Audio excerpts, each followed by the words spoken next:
Well, a very pleasant good evening and welcome to Spanish Fork High School. We have high school football on Spanish Fork 17. Tonight, it's the visiting Maple Mountain Golden Eagles and the Spanish Fork Dons here on Spanish Fork 17, the home opener of the 2018 season for Spanish Fork. And really, both of these teams so far having kind of mirror images of their season so far. Each team losing in week 1, but each team coming back to win in week 2. Maple Mountain at home over Uinta. Spanish Fork last week, a game that we had here on Spanish Fork 17 against Springville. As you see, Maple Mountain taking the field here at Spanish Fork High School. We welcome in Chris Hurst. And Chris, we both kind of wondered what this matchup might look at week 2, but right now these teams looking fairly even right now, both with that 1-1 record. Yeah, with that 1-1 record, it's anybody's ball game, and these are non-region games, so it's a rivalry game with a lot of intensity, but it's at the end of the day, you just want to get better as a team. If you win, that's great.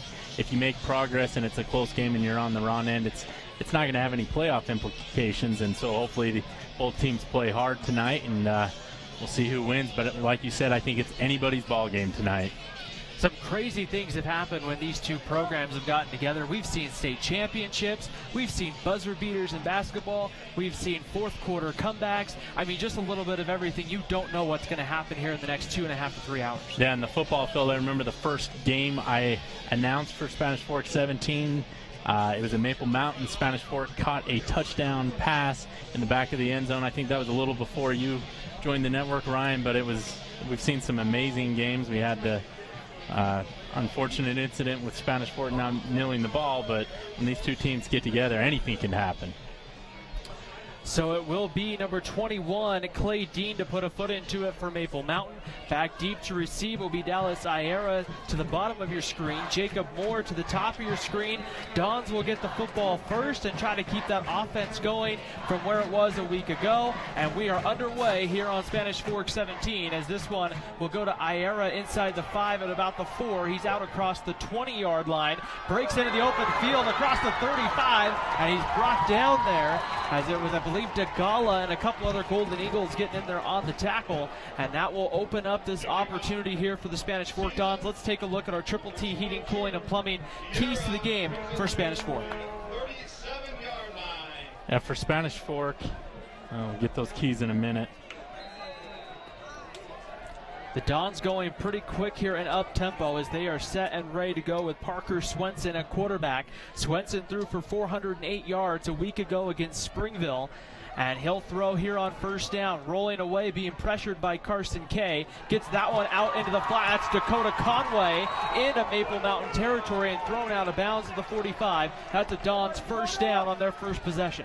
Right, and another efficient pass there by Parker Swenson, and he did that all last week, as we can see on the Cargaze instant replay. Spanish Fork will go quickly here as we'll get those Triple T Heating, Cooling, and Plumbing keys to the game maybe after this play right here, as Parker Swenson ready to go with 4 wide receivers in the pistol. Here's Kimball Morley, his first touch of the evening, and he's going to be thrown down there trying to get to the outside. Herbie Wright, the cornerback, right there to make the tackle for Maple Mountain. And here's our keys. So for Spanish Fork to win this rivalry game, they've got to continue to limit mistakes. Also, they've got to get Kimball Morley in space, perhaps with blocking, not like the previous play. But he was a man amongst boys last week as he was cutting the ball, and then they got to control the line of scrimmage on both sides. I think if they do those 3 things, they'll have a great chance of winning this ball game. Parker Swenson pump fakes, goes up top, trying to get it out to Trey Lofton. That one goes incomplete right there. And that was a big thing, Chris, that you and I looked at last week when we talked about this matchup. Was this is going to test the Maple Mountain secondary tonight, because Parker Swenson, we know he has the arm strength, and they threw the ball well against a pretty good defense last week in Springville. Yeah, you're absolutely correct. He was slinging the ball all over the place, and Springville's known for great defense, and they didn't look like the typical Springville defense, and I think Parker Swenson had a lot to do with that. Third down and 10. Swenson rolling away, being pressured on the inside, throws off balance and incomplete. Looking out there again for number 3, Trey Lofton, and that will bring up fourth down. And Spanish Fork will look like they will bring on the punting unit here. And the Maple Mountain defense, again, there we see Maple Mountain with that line getting some pressure. It was Carson Kay the play before, and I think there was Jacob Cooper. That pressure is going to slow down Parker Swenson a little bit, right? Yeah, and that's the one thing you got to do. And also they did a great job of not allowing him to roll out on that play. Herbie Wright back deep to receive the punt. This one will just be kicked basically on the ground and let it roll. It will go inside the 20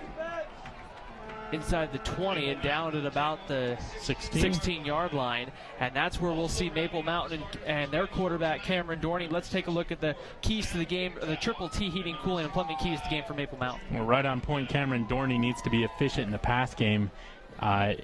So often his numbers are not very efficient, and he has a low percentage on offense. Also, they need to keep Spanish Fork's offense in check, just like they did on that last drive. And I think for them, if they can win the turnover battle, they'll have an excellent shot at winning this ball game.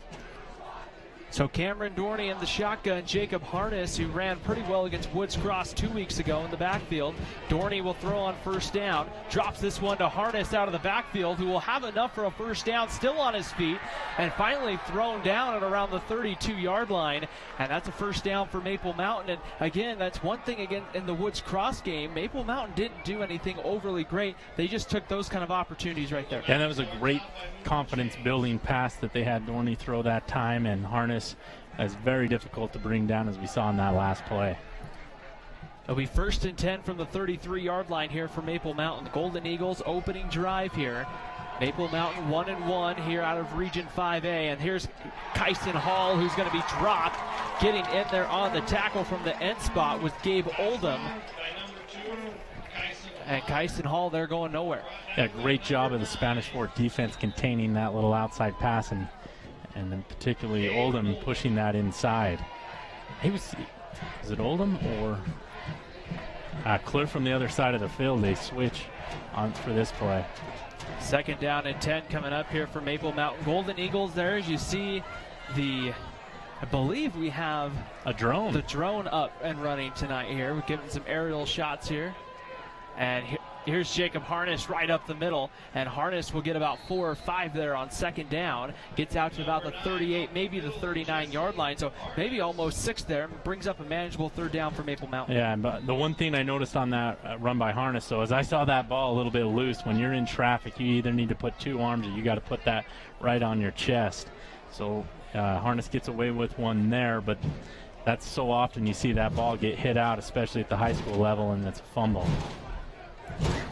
So it's going to be 3rd and 4 as the student section here for Spanish Fork jumping on the bleachers, and they'll try to put some pressure here from the stands on Cameron Dorney, and whistles below. We'll see here, and it looks like we're going to have a legal procedure against Maple Mountain, and that will back the Golden Eagles up 5 yards and make it a 3rd down and 9.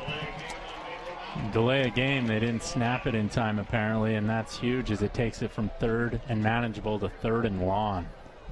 That's one thing, and that's the official who is behind the secondary there. It was the one that made the call, and he's the one that has the bird's eye view of the play clocks, one sitting above the scoreboard, the other just left of the goalpost. So 3rd and 9 for Maple Mountain. Dorney will look to throw. Trafney brings some pressure. Dorney takes a shot deep, looking downfield for Hall, and overthrew him by just a couple of yards, brings up 4th down. Yeah, Hall was open. He'd gotten past the safeties that time, and Dorney was unable to connect, but that'll definitely give Spanish Fork's defense something to think about. It'll be Dallas Iera going back deep for Spanish Fork. And we'll see here who Maple Mountain will run on. I believe it's going to be number 82. That's Zach Peterson. The senior will come on to punt here for Maple Mountain, and both defenses standing strong here on the opening possession of the ball game. Yeah, we might have ourselves a defensive matchup. Maple Mountain's going to have to hurry. There's one on the play clock. They barely get it off, and that one, it looked like may have been partially blocked. It will bounce and go out of bounds on the Spanish Fork side of the field around the 47-yard line. And so that will give Spanish Fork some good field position here, Chris, as they get ready for their second drive. Yeah, near midfield, and they're so far winning the field position battle. So we'll see if they can capitalize it on this drive. So they'll start from the 47-yard line with Parker Swenson. Spanish Fork having more consistency with head coach Preston Parrish. They've also had a little more consistency, I feel like, at the quarterback position here in the last couple of years, as Parker Swenson will give to Kimball Morley, and Morley is going to be dropped in the backfield as Carson Kay, also getting there, I believe was number 77, Ezra Pendleton. And a couple of Golden Eagles there with a nice job there on the Mikkel Christiansen and Wise attorneys at law. Great defensive play, as now that will move them back about 5 yards here on second down. Yeah, great play by that Maple Mountain defensive line as they contained him, and that's something Springville couldn't do last week, as Morley, once he gets ahead of steam, he's very good at cutting in the open field. Second down and 14, ball on the 43-yard line. Swenson back to throw with some time, has plenty of it, now being chased, pocket collapse, ball comes loose, and it still might be loose, but I think Maple Mountain got on it, as I believe it was either Jackson Rich or Jacob Cooper who applied the pressure from the backside. It will be Maple Mountain football right there, as a nice job by Maple Mountain. And I think Dayton comes up with the ball here as well. And that was, I believe, actually on second look on the replay, Cameron Simons, the defensive lineman there, getting there to knock the ball loose there from Parker Swenson. And that's one thing as a quarterback, Chris, when you anticipate some pressure and you're about to get hit, you have to have that awareness of where the ball is. Right, but yeah, he got hit pretty hard, so you got to tuck that in. He probably thought he had another half a second there. So Maple Mountain now with good field position after our first turnover of the ball game. And here's a give right up the middle. And I believe that was number 27, Hiram Froyer, on the carry. A pickup of about 8 on first down, and that's huge. Maple Mountain has struggled, particularly last season they struggled to run the ball. It doesn't seem to be the case early on tonight. Oh, sorry, that was Javen Lewis, number 32, on the previous carry for Maple Mountain. Maple Mountain buys the most difficult jerseys every year to read the numbers on. They start off really in this dark maroon on the white, and they slowly fade. As Dorney back to throw with some time, looking over the middle. Oh, and just a little too high for Braden Worthington. That one goes incomplete, brings up a 3rd and 1. A nice play call on 2nd and 1 there, Chris, as you had some options if you didn't get that completion there. Right, and they're in 4-down territory, so if they want, they can run it twice here, maybe take another shot here on 3rd down. But if I'm a conservative guy I'd probably just try and run it up the middle and get a yard and a half here and get a new set of downs. So it'll be 3rd down and 1 at the 29-yard line. Javen Lewis again will be the tailback. 6 seconds on the play clock. Dorney gives it straight ahead. Lewis is going to be hit and dropped, as I believe that was going to be Ben Boyack, number 36, getting there. It was Boyack along with... Ben Boyack shot out of his linebacker position, and Maple Mountain was in the pistol formation, and they ran towards the fullback side. Now they've lost a couple yards. I think I'd probably try and go play action here, maybe get something short across the middle or towards the far side of the field. That was one thing we didn't see, something I anticipated seeing in that Woods Cross game that we had 2 weeks ago here on Spanish 417. I thought we might see some more quarterback rollouts. With Dorney's ability to run, there he'll throw it. He completes it over the middle, and that is going to be good enough for a first down to Chandler Wills, number 28, and Maple Mountain able to move the sticks, and they're inside the Prime Mortgage Lending red zone for the first time this evening. Chandler Wills was lined up as a tight end, kind of offset, runs just in pattern, and Dorney finds him in stride. So it'll be 1st and 10 from the 19-yard line. Maple Mountain looking over to the sideline to get the play call. Both of these teams doing a little more hurry-up offense this year, which should make it interesting. Maybe steal an extra possession or two throughout the night. For a hurry-up offense, they've only got 4 seconds to snap it. A lot of time trying to get the play clock, and now whistles will blow, and Brad Burtonshaw will use his first timeout here with 6:20 to go here in the first quarter. Let's take a moment to thank our sponsors here on Spanish Fork 17 for making this one possible. We got the Tony Basso Auto Group, Lance Wilson State Farm Insurance, MVP Sports, Triple T Heating, Cooling, and Plumbing, Two Jacks Pizza, McKelkers, Jansen Wise Attorneys at Law, and Prime Mortgage Lending. We thank them for making these broadcasts possible each and every Friday night. We also want to remind you can catch this game and replays on our YouTube page, youtube.com/SpanishFork17, and catch a live stream on sfcn.org if you click the live stream at the top of your page. And you can have us pretty much wherever you desire throughout the world. Yeah. So it'll be 1st and 10 from the 19-yard line here for Maple Mountain. No score with 6:20 to play in the first. Fumble in the backfield, and Spanish Fork, I believe, is on it. Coming up with it was Gabe Oldham, number 9, who just was given a gift there from Cam Dorney. So turnovers back and forth, and we'll see a Tony Basso Auto Group replay right there. Yeah, it just mishandles the ball there. He had the option to hand it off the running back, Dorney did. He decides to keep it instead. Fumbles it, and Oldham's able to jump on it. And another huge momentum shift. His team, they've traded fumbles here as of recent. Parker Swenson and the Dons back on the field here with 6:15 to play in the first quarter. And Swenson now looking over here, trying to, I think, make an adjustment here. He's got one on the play call, and we'll have a timeout. And head coach Preston Parrish, I think, might have been a little frustrated there with getting that play call in. That will be the first Don's timeout here with 6:11 to go here in the first quarter. So, Chris, we've seen both teams with a possession so far. What has stood out to you? Well, I think both defenses have came to play tonight for sure. We've seen a lot of intensity, a lot of hard hitting from these defenses.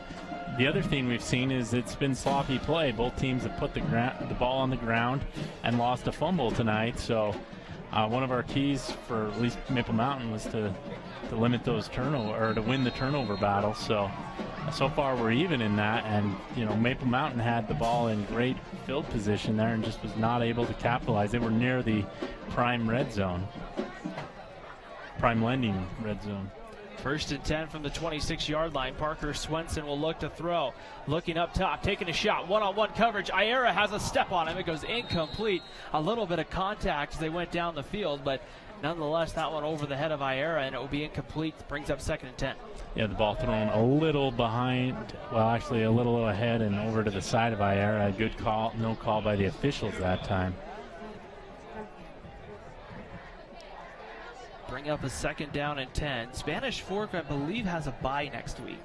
I think they have an off week before playing at Cypress, which will be a fun ball game for Spanish Fork. 2nd and 10 here. Swenson looks a little confused now, being chased in the backfield.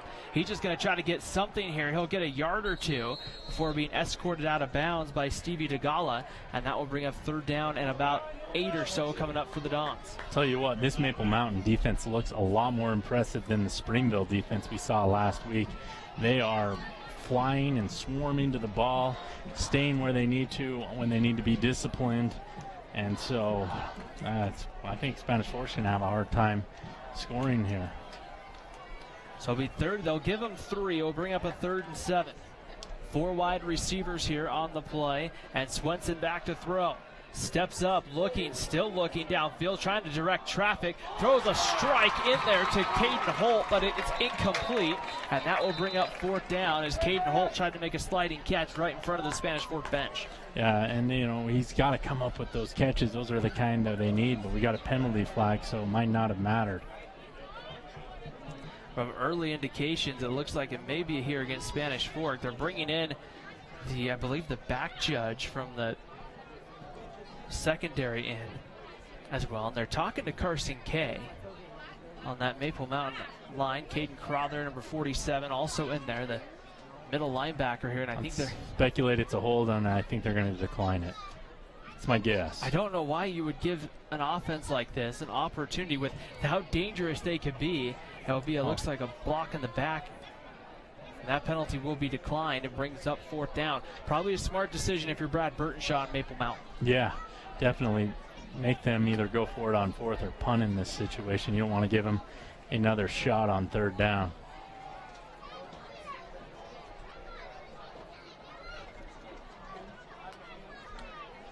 So 4th and 7. Caden Holt, number 10, who tried to make the sliding attempt, couldn't come up with it. He'll stay in the ball game here to punt. He's standing back at around his own 18-yard line. Herbie Wright, number 26, back at the 41, ready to return it for Maple Mountain. Holt with, again, kind of a small rugby-style punt. Wright will call fair catch for it around the 37-yard line. And Maple Mountain will have still pretty good field position right now. This game, really, for the most part, Chris, being played within 30 to 30. Yeah, so far that's been the case. Both teams have started with good field position, have not been able to capitalize it, but we'll see what Maple Mountain can get their offense rolling here as we're halfway through the first quarter. It's not too early to start talking about next week here on Spanish Fork 17. We go back on the road, Chris. This is one of our few home games. We'll be at Salem next week. We'll get Maple Mountain against Salem Hills in what will be a fun 5A versus 4A matchup right there. I think that's our only trip to Salem this year. I think we'll see Salem Hills twice this year on the Spanish Fork 17 schedule. It's always fun to go out to Salem. Last year's game between Salem and Maple Mountain was a beautiful game as well. Maple Mountain just ran out of energy in that second half, and Salem Hills took the lead and held on to it. Jacob Harness on the carry on first down for Maple Mountain as the Golden Eagles right now trying to go back to the ground there on first down. They'll get back to the line, and so they'll get a yard or so. Looks like maybe a half a yard. Nonetheless, bring up 2nd and 9. Yeah, great job by Spanish Fork containing the run, and they've done a really good job for the most part on their run defense. Wills and Worthington both go in motion. Here's, once again, it's Harness up the middle. And Harness will get a couple of hard-fought yards just across the 40, bringing up a 3rd and about 6 for the Golden Eagles. Yeah, and the Golden Eagles have not had much success on the ground on this possession, so I think they'll have to go through the air on this play. And I think the middle's been open for Dorney. I think if you maybe run a tight end across the middle as you spread it out with 5 wide, that seems to be a successful play thus far.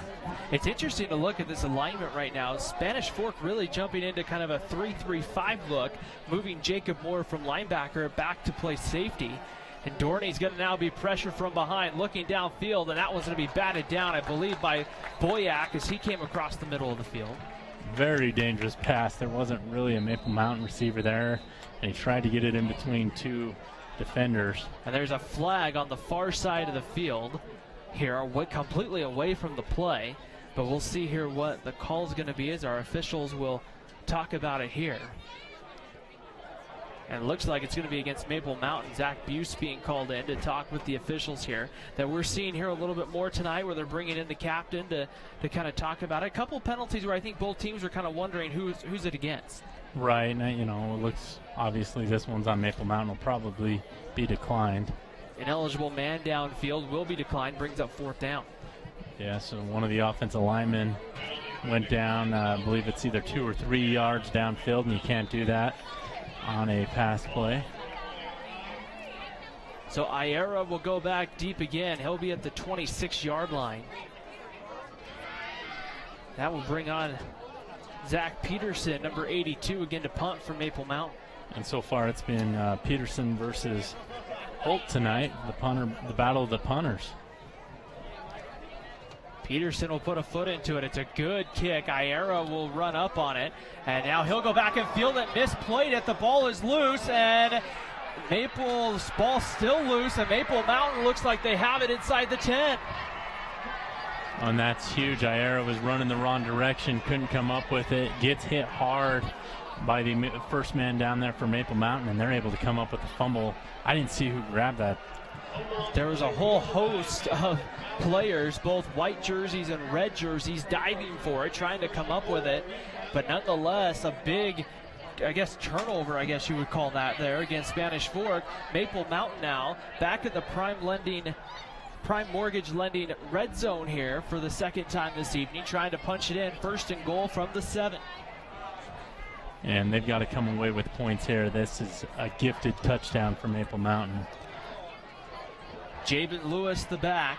Dorney back to throw with some time, now being pressured, steps up at the 7, throws, has a man, that is Kyson Hall, touchdown Maple Mountain. Oh, great job by Dorney buying time, and then he finds Hall in the end zone, and that's 6 points. So it only took one play after the fumble and 7 seconds for Maple Mountain to capitalize on that muffed punt.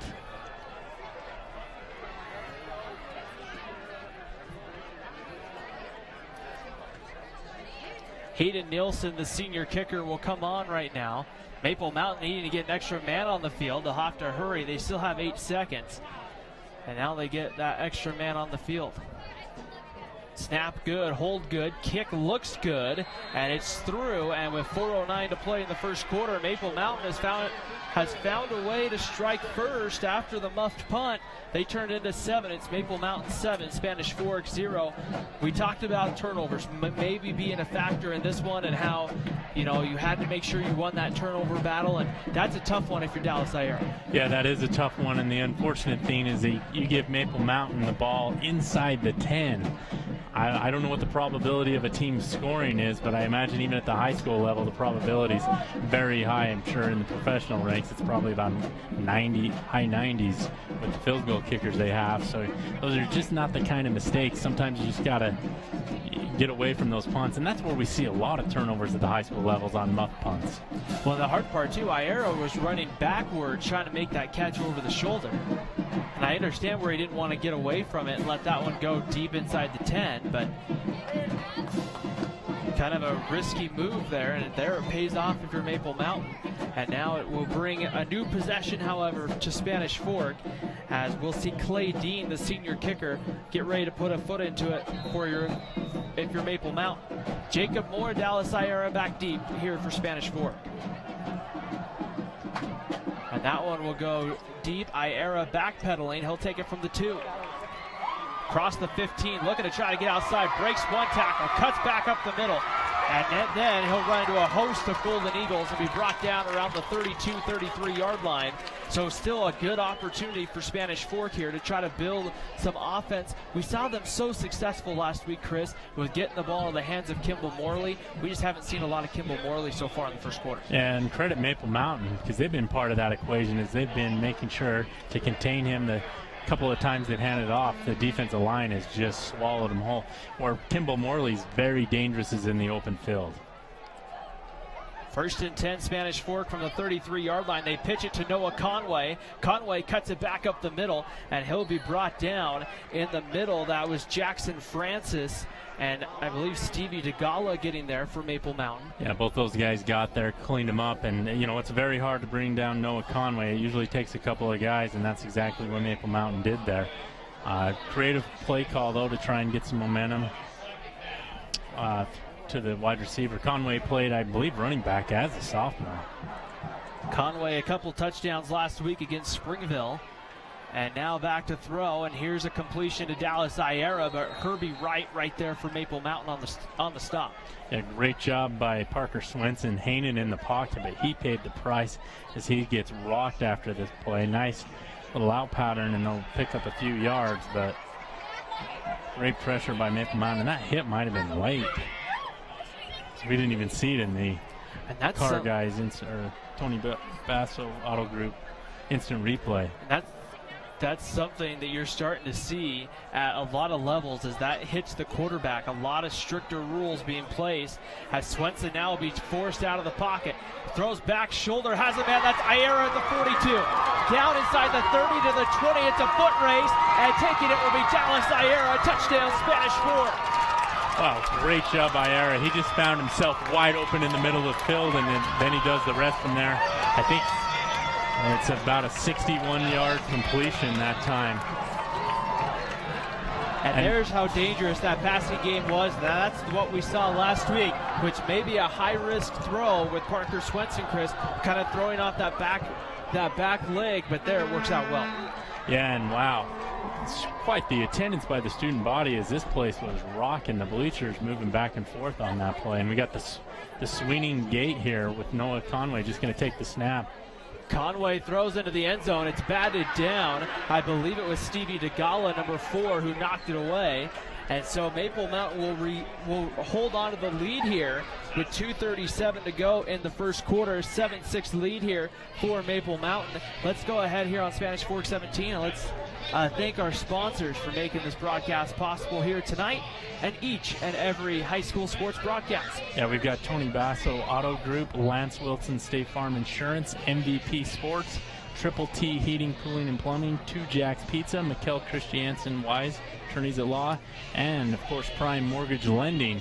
Please support these vendors as they make this broadcast and other broadcasts on here on Spanish Fork 17 possible. And also you can watch these broadcasts on YouTube or sfcn.gov?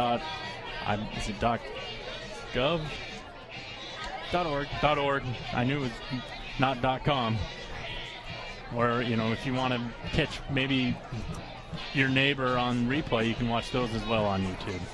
Spanish Fork will get ready to kick it away here as back deep to receive. It will be Javen Lewis, and that's going to go short to around the 25-yard line. And on the return and being brought down by a couple of Dons, still kind of some pushing and shoving. Jacob Harness was the up back there that made the catch. And so Maple Mountain will have the football here, 1st and 10 from about the 33-yard line. And a good opportunity here. We saw Cameron Dorney have a pretty nice completion over the middle on the touchdown. But Maple Mountain, you'd like to see a little more consistency right now from the offense. Yeah, they need to maybe, you know, they've scored their points off turnovers, obviously. If they want to win this game, at some point they're probably going to have to sustain a drive, to your point, Ryan. The other thing is this game feels like it's had everything in it. We're only 1 quarter in, and it seems like we've seen a ball game worth of plays. Here's Lewis on 1st down. He gets a carry up into the heart of the Spanish Fork defense. He'll have a hard-fought couple of yards to the 35-yard line to bring up 2nd and 8. Yeah, Maple Mountain's trying to establish the line of scrimmage by running up the middle, and Spanish Fork is having none of that tonight. In the middle, Bubba Rupena, number 44, and also number 70, Blaine Bradford. Rupena listed at 310, Blaine Bradford 300, just kind of in that middle there, finding a way to clog up a lot of space. Dorney back over the middle, throws that one high, it's intercepted. Here's Zach Buse on the interception for Spanish Fork. He's brought down the 35-yard line, and there's a ball thrown high that just gets tipped. Yeah, it gets tipped, and Zach Buse is in the right spot at the right time, and Spanish Fork has the momentum, trailing by 1 with great field position here. An opportunity right here for Spanish Fork to try to see if they can capitalize off the turnover. And Parker Swenson ready to go back to work here as the stands are filled here at here at Spanish Fork. There's down in the end zone, there's people out in chairs back behind underneath the scoreboard, and it's a busy night for high school football here in Spanish Fork. Here's a reverse going to Morley to Conway. He'll throw it, taking a shot deep. Has a man out there under throw, but making the catch was Trey Lofton inside the 10, and it will be 1st down and goal. Spanish Fork, the Dons in the Prime Mortgage Lending red zone. We'll take a look at the replay there. Yeah, great job as Trey Lofton adjusts for the missed. I guess Noah Conway knew he just had to get it up there, and Trey Lofton would come down with it, and that's exactly what happened. And look we got an aerial shot here of the student body. Quite the attendance, and I can see out on the Maple Mountain side there's a lot of fans there. It's time to expand the stadium. 1st and goal right here. Maybe, I don't know how you would expand it. Maybe a second set level of bleachers. That one's inside the 10 right there with, I believe, Kimball Morley. It's interesting when you talk about high school football because I spent a little bit of time down in the South and the Southern Midwest, I'll call it, like Oklahoma and Arkansas. And you see some of those, you go to Union High School in Tulsa or Jenks High School, and those are literally big stadiums there where you could probably fit 20,000 people. I mean, they're big stadiums. We're not quite to that level here, but really good attendance tonight. It's great to see. Kimball Morley, the deep back here, and they'll give it to Morley and try to get to the outside corner. Can he win the edge? He will, but the gap will close before he can get to the corner of the end zone, and that will bring up 3rd down and goal from about the 4.5 or so. Yeah, 3rd down and goal here, and the interesting thing is Morley just hasn't been able to get in space. Maple Mountain's done a great job of containing him. I wonder if at some point, with the pressure they're bringing, you can get him open on a screen pass. Here it is, 3rd and goal from the 4. Swenson from the pistol. Back to throw with some time. Looking over the middle, has a man. That is Dallas Iera. Touchdown, Spanish Fork. The 2nd time it's been Swenson to Iera tonight for a Dawn touchdown. Yeah, great job by Iera. I don't see any penalty flags, so it looks like it's going to stand here. Curious to see if Spanish Fork elects to go for 2. No, it looks like they're just going to set up the kick here as they were not able to audible last time out of it. That's the 3rd touchdown this year for Iera. Spencer Red now on for the extra point. And this one looks good from here, and it's through. And Spanish Fork, the Dons have their first lead of the night with 37 seconds to go in the first quarter, a 13-7 lead for Spanish Fork.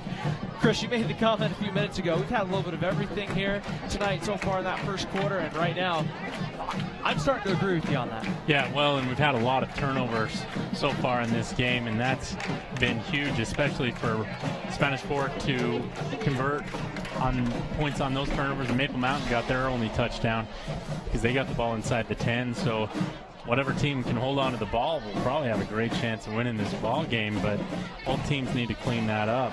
So we've had a couple of fumbles and 1 interception. We're only in the first quarter, and we didn't have any points on the board, Ryan, 6 minutes into this first quarter, and now everybody's scoring.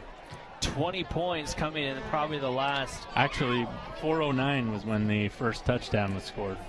So in the last about 3.5, 4 minutes, Chris, you've had 20 points going both ways. Spencer Red to put a foot into it here for Spanish Fork. He'll take only about a couple of yard approach.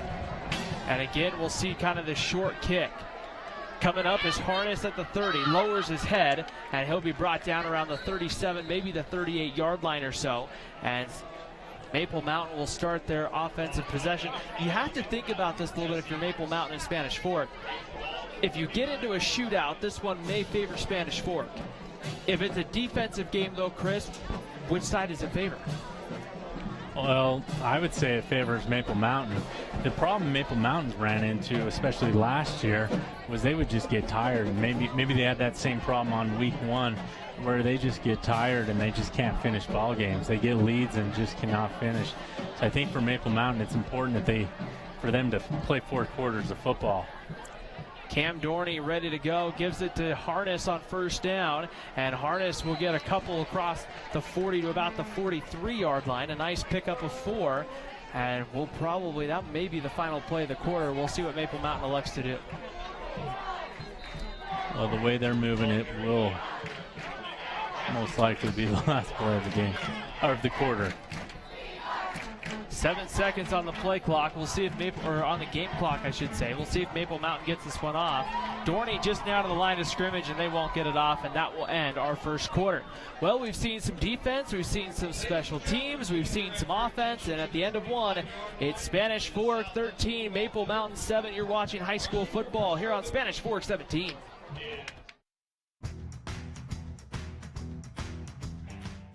Hi, welcome to Two Jacks Pizza.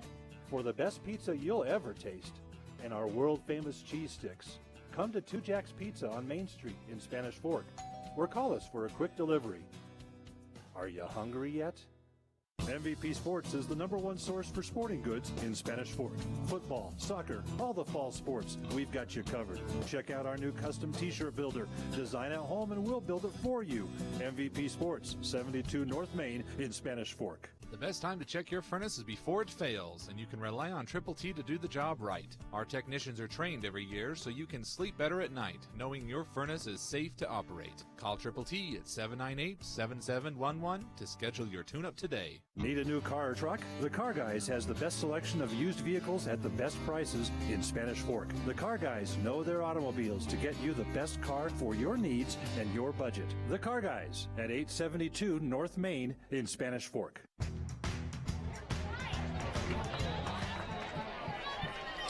Well, Cameron Dorney on first down throws a pass complete out into the flat. And they get about 4 there. We'll bring up second down here, or third down. That's right, it was second down to start the quarter. So, Yeah. you know, that makes it third. 2 + 1 = 3 still. We got Spanish Fork, Maple Mountain here on a Friday night for high school football. The sun's setting, the lights coming on, and boy, it's looking like a picture-perfect night for high school football. It reminds you we live in broadcast from a beautiful city. In my case, live in it. Here's Braden Worthington over the middle, and Worthington's going to have a first down as he kind of lowers his head and powers into a few extra yards for a Maple Mountain first down. A great job by Maple Mountain to convert a first down. It seems like outside of scoring that touchdown on 1st and goal at the 7, they've really struggled to get some first downs and get any sort of offensive momentum. I think their defense has been on the field a lot, and that might affect Maple Mountain in the second half. 1st and 10, ball on the 45-yard line.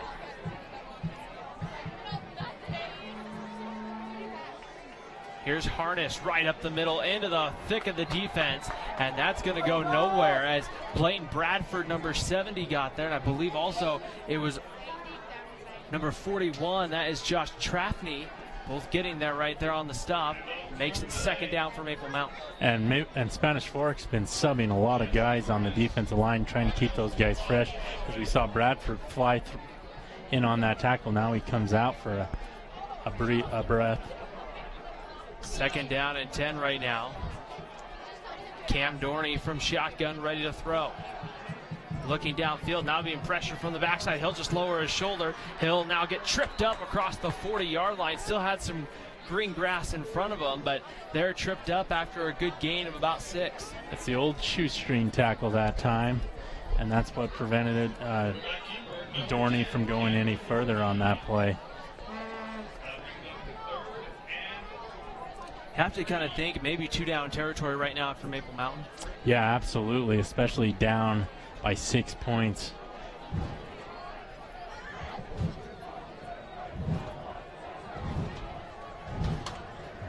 Right now, 2 backs in the backfield. That's Kyson Hall goes in motion across the field. Dorney back to throw, looking, and that one incomplete. I think a miscommunication as it was number 7, Luke Henderson, who had been split out and then kind of tries to go out in the flat there. Chris, looks like just a miscommunication. Either that or Dorney saw nobody was open and decided to throw it away. But either way, yeah, it's the incomplete pass brings up a critical 4th down. 4th down and 3. Cole Christensen has had a quiet evening so far for Maple Mountain. He's at the very top of your screen.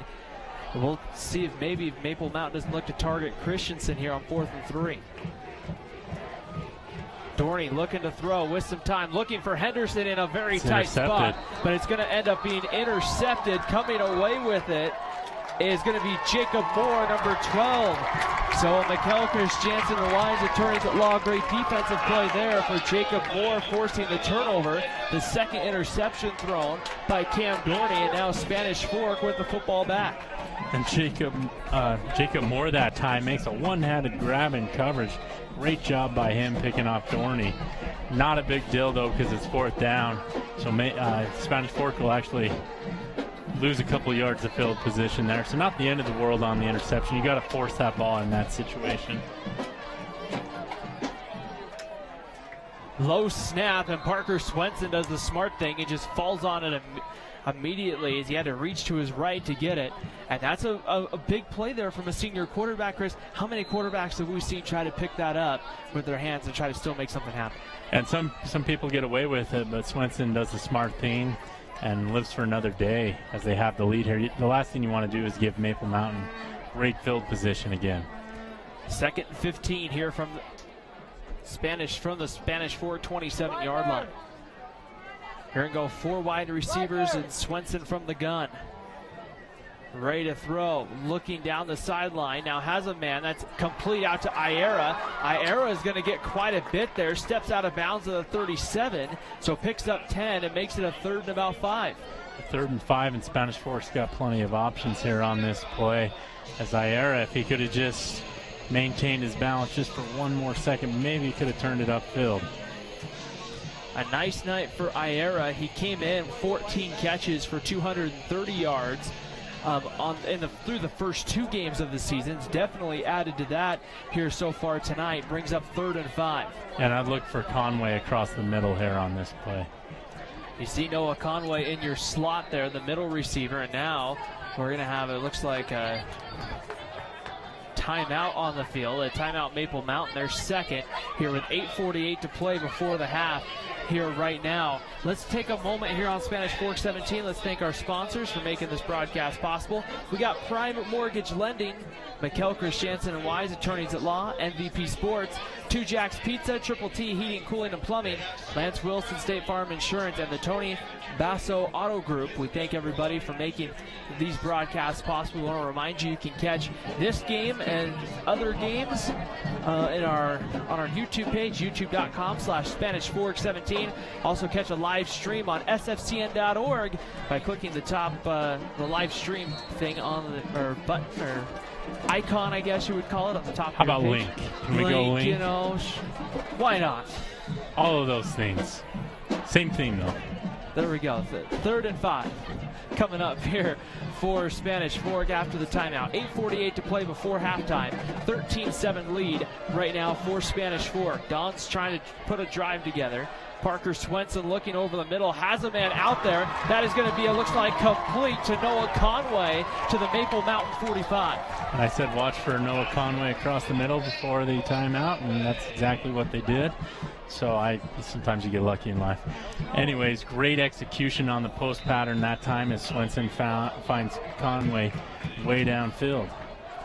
First down and 10 from the Maple Mountain 45. The Dons go quickly. Here's Kimball Morley. Nope, it's going to be Parker Swenson into the open field. He'll thrown out of bounds down around the 22-yard line. I thought for sure it was in the backfield there with Marco Williams, but there, Parker Swenson, I think, had everybody fooled there. Including Ezra Pendleton, who just kept playing on the ball. Have a great run by Swenson as he runs wild deep into the Maple Mountain secondary. Brings up 1st and 10 from the 23-yard line. The Dons offense moving pretty efficiently so far. And here's the give right up the middle to Marco Williams, and Williams gets stood up at around the 20-yard line. But nonetheless, a nice gain of 3 on 1st down. And pick up a 3, and you'll take that, especially down here as you push to the Prime Mortgage Lending red zone. They're actually on it now, the 20-yard line. Right now, 4 wide receivers for Parker Swenson.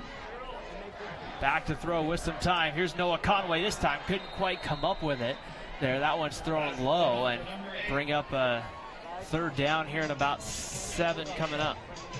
And the question is this 4-down territory? Because they're just out of range, field goal range in this situation. I think they got to be about the 15 to even try and attempt something. Spencer Red last week, I believe, was 1 for 2 in the game last week at Springville. 3rd down and 7. We'll look to see what Spanish Fork does here.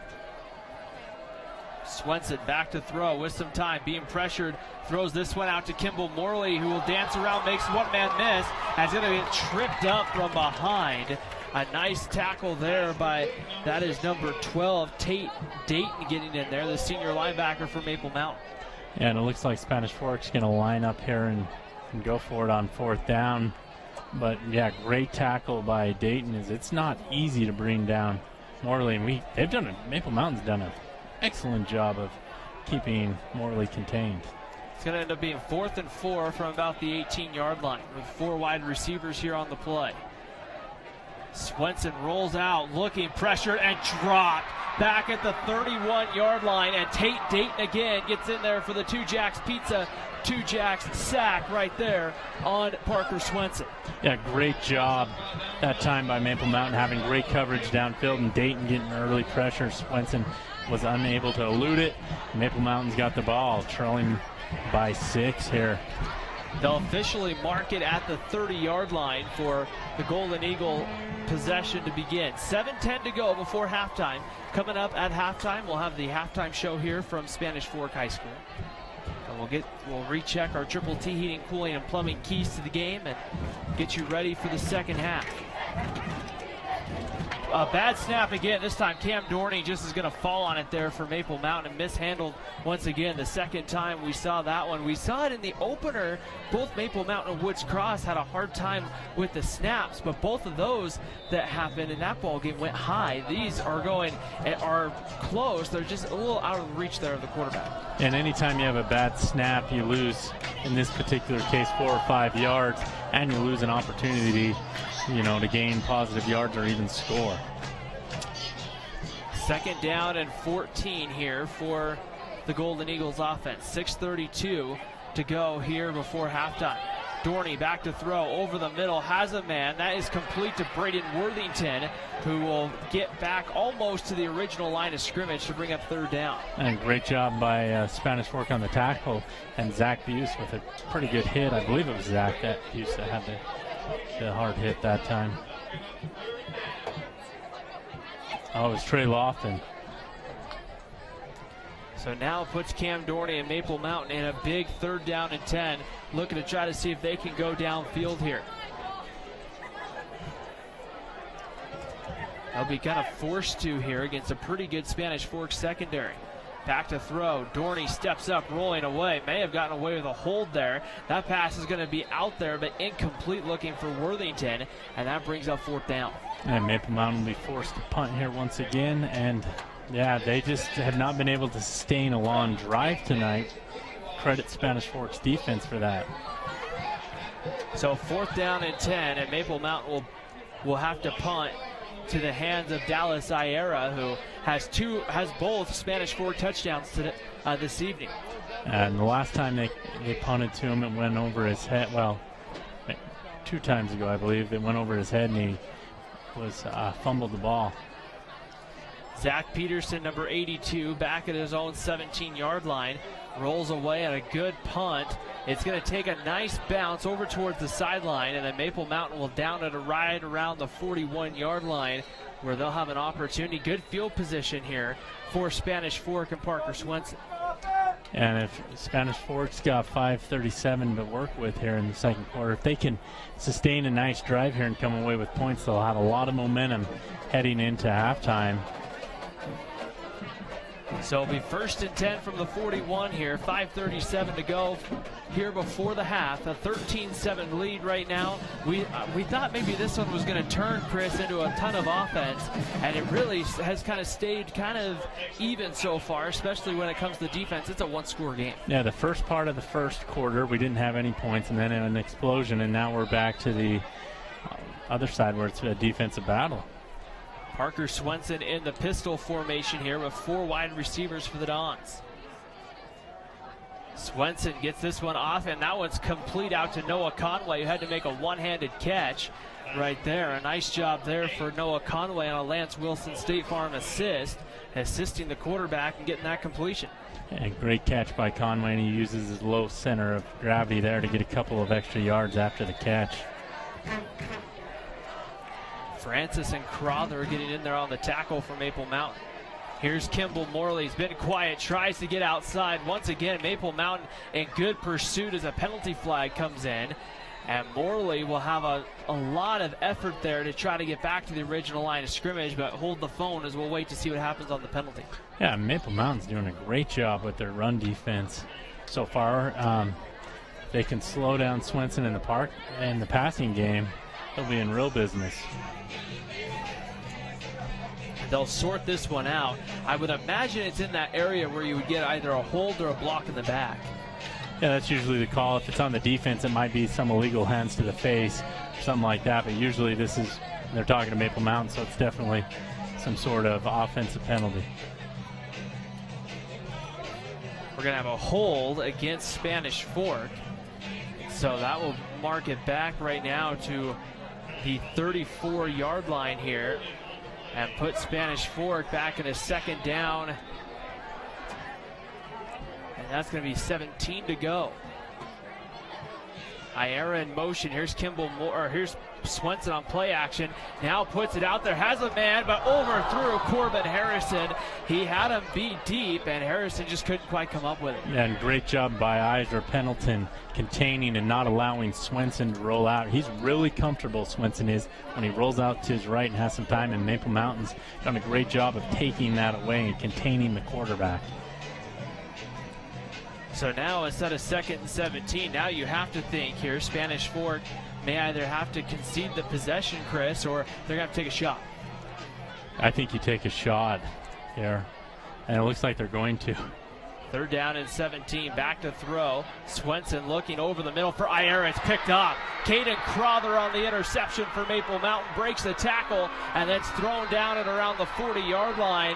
And there, Parker Swenson tries to force it into the middle, and there, that one comes up there with the interception. Yeah, the Crowther was just dropping back from his linebacker position into zone coverage, and happens to be right where Swenson's trying to throw it as the ball is well underthrown that time. Nice interception right there, and a nice McKelkers, Jansen, and Wise attorneys at law. Great defensive play for Caden Crowther right there. And now Maple Mountain with an opportunity to try to see if they can regain the lead. They took advantage on their first turnover they forced tonight.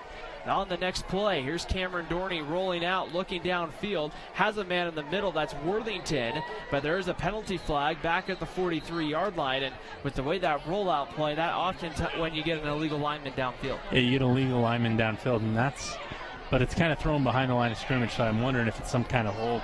The interesting thing is we've got 5 turnovers in this ball game so far, and Spanish Fork has committed 2 of them, Maple Mountain 3.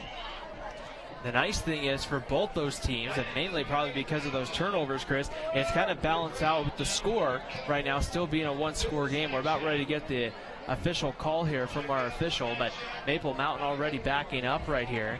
And they'll begin to mark it off, as we'll get a hold against Maple Mountain.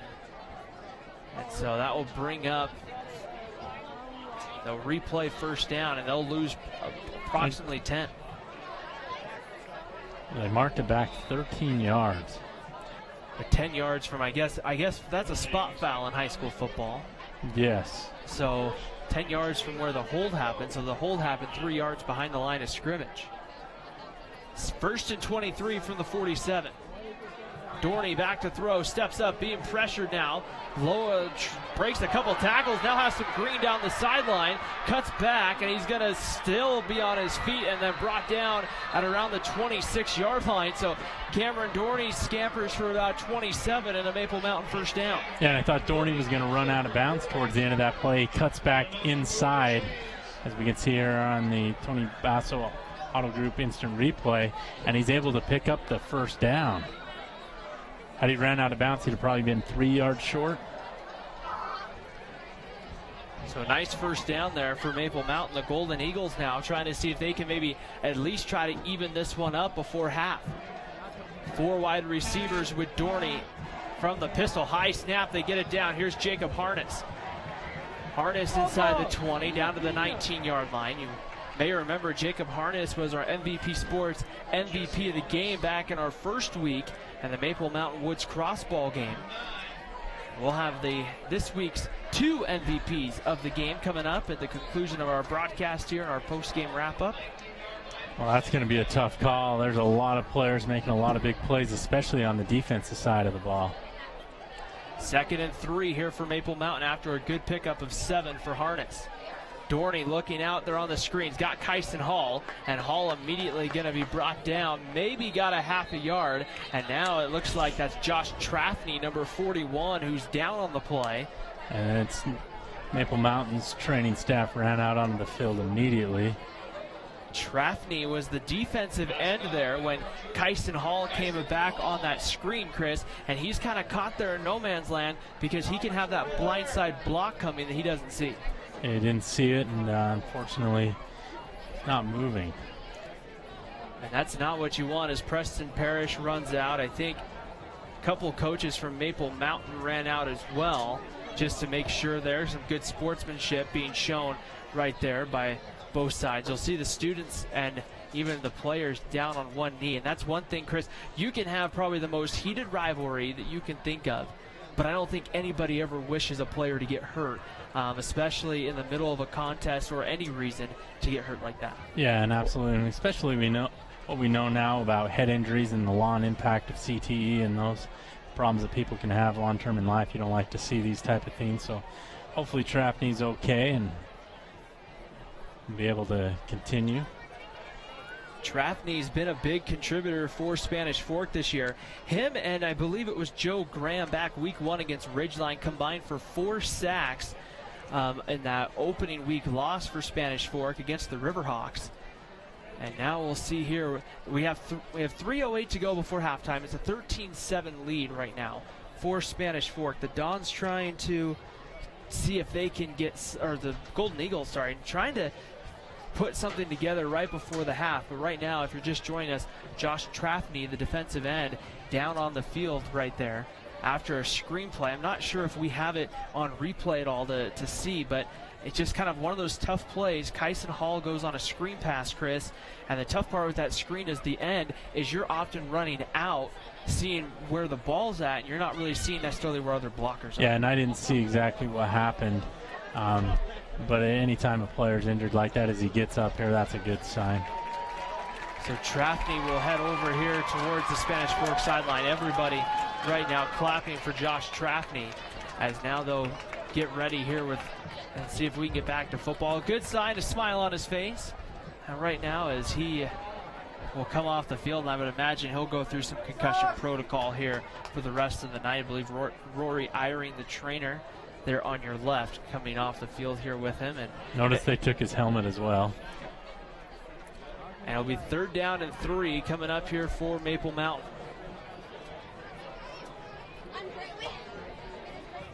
Third and 3 here for Cam Dorney and the Golden Eagles. Jacob Harness in the backfield right here, trying to see what they can bring here as the clock continues to run. 3 minutes to go before halftime. Dorney rolls out, throws out in the flat. That's Luke Henderson on the catch, number 7. And Henderson will have enough there to move the chains for a first down. A great job by Henderson there as he makes the catch, and Maple Mountain is now in the prime mortgage lending red zone with an opportunity to either tie this ball game up or take the lead right before the half. I believe Maple Mountain's 1 for 2 tonight in the red zone.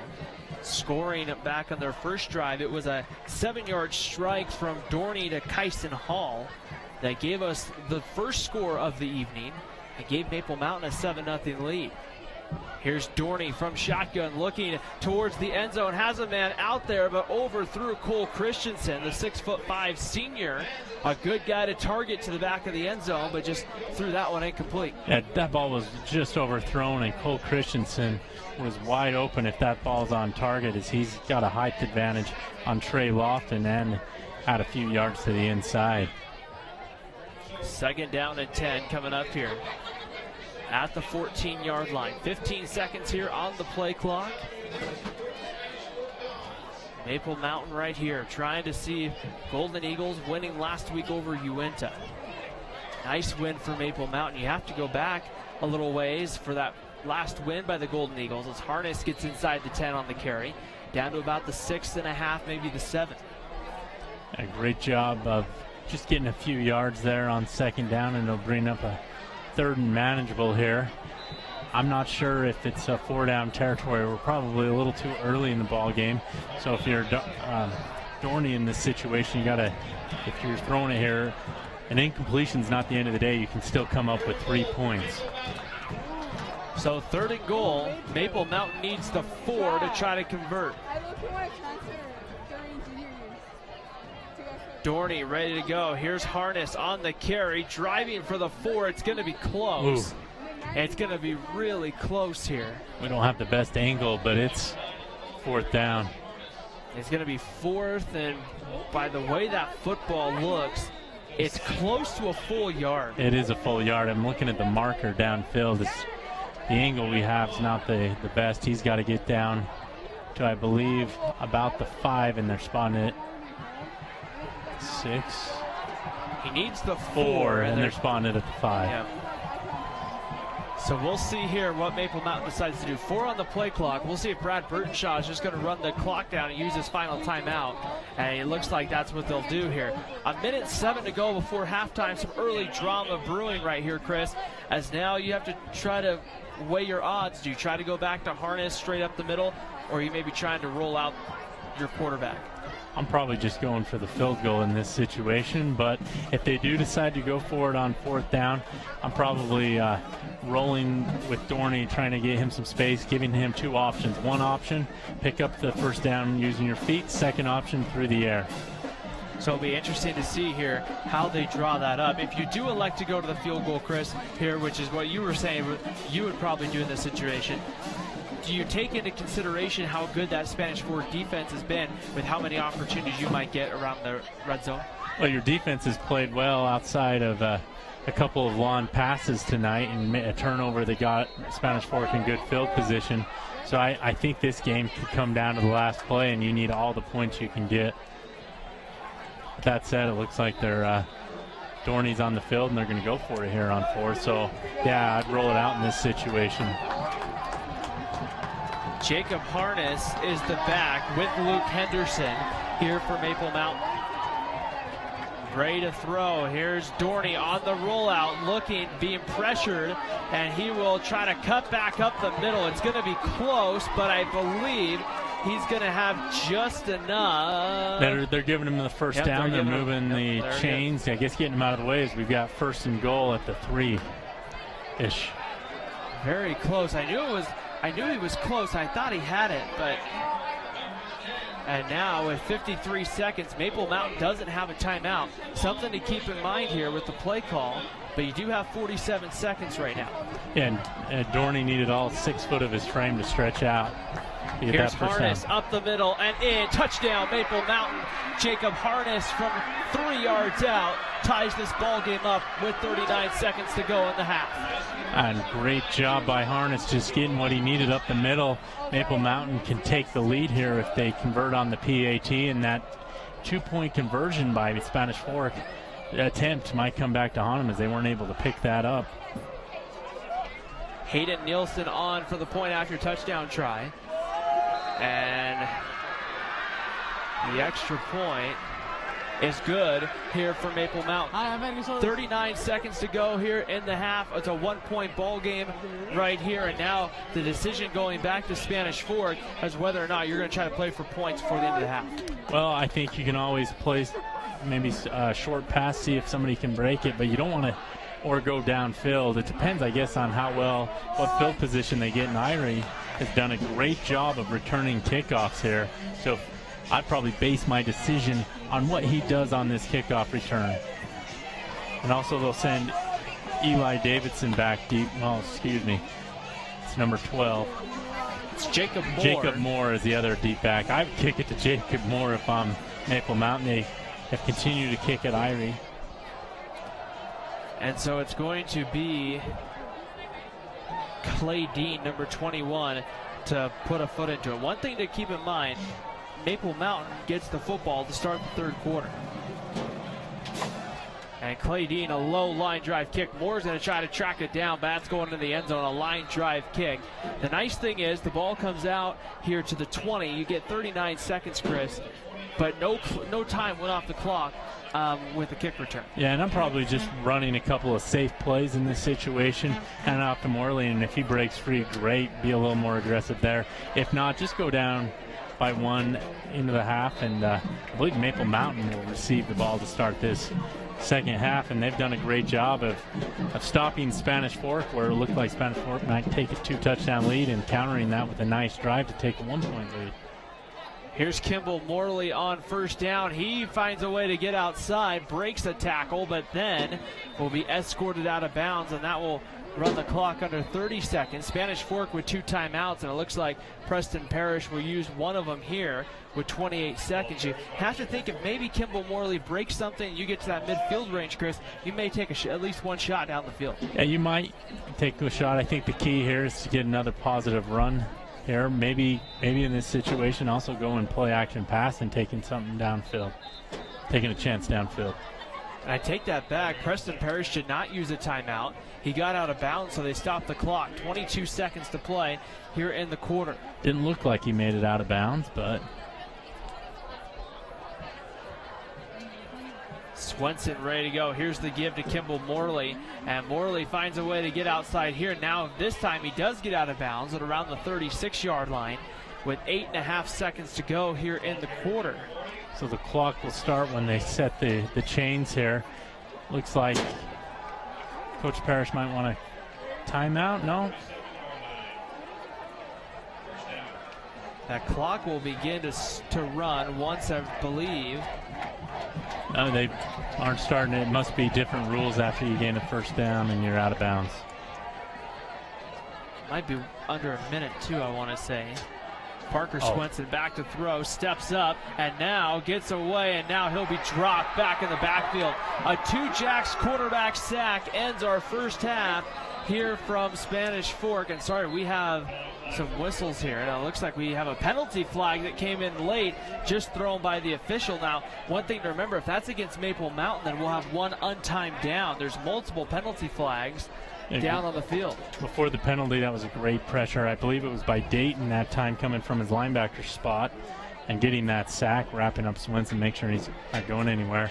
Now, if the penalty's on the defense, the game cannot end on a penalty, or the quarter/half cannot end on a penalty. So you have one untimed down, but I believe if it's offsetting penalties. That's offsetting.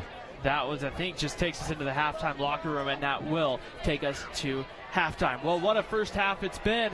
We got a 15-minute break or so, Chris. Well, you and I have a little bit of a break, but the viewers at home don't. We got the halftime show coming up. It is Maple Mountain 14, Spanish Fork 13. You're watching high school football on Spanish Fork 17.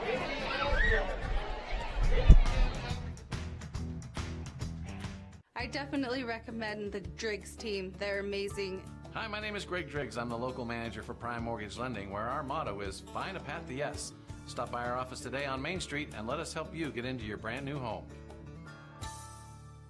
Wild Mustangs. They're supposed to be one of the most gentle creatures in nature. State Farm knows that for every one of those moments, there's one of these. That's why more people save money by combining their home and auto with State Farm. Call State Farm agent Lance Wilson today.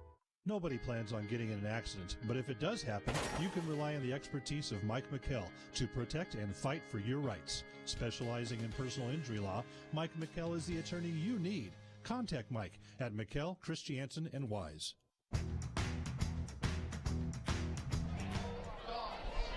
Well, back here at halftime on Spanish Fork 17, it's a 14-13 lead right now for the Maple Mountain Golden Eagles as they try to steal one on the road here against Spanish Fork, as we start to see the moon start to come out here at Spanish Fork 17 as that's the drone getting those shots here right now as we get ready to go here as the students they're going to sit down after standing and jumping for a good portion of the first half.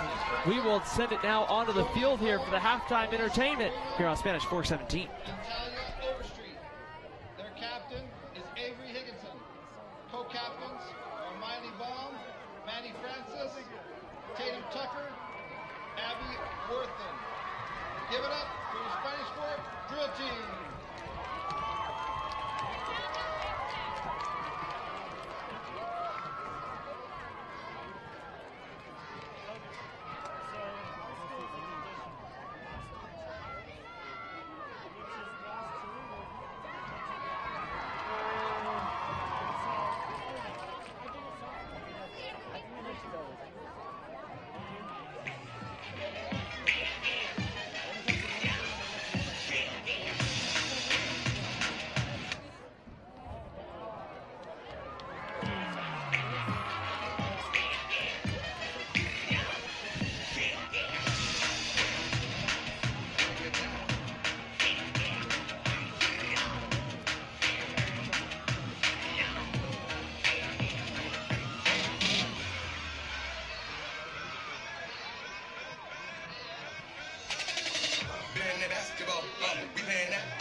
Give it up for your drill team.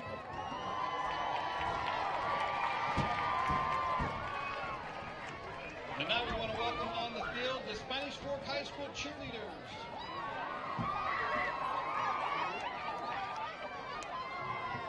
Led by their captain, Jenna Muirbrook and Mackenzie Parker.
Spanish Fork students, don't forget Remember the who color you throw are. stomp. And remember, the first 50 Spanish Fork High School students will get in free.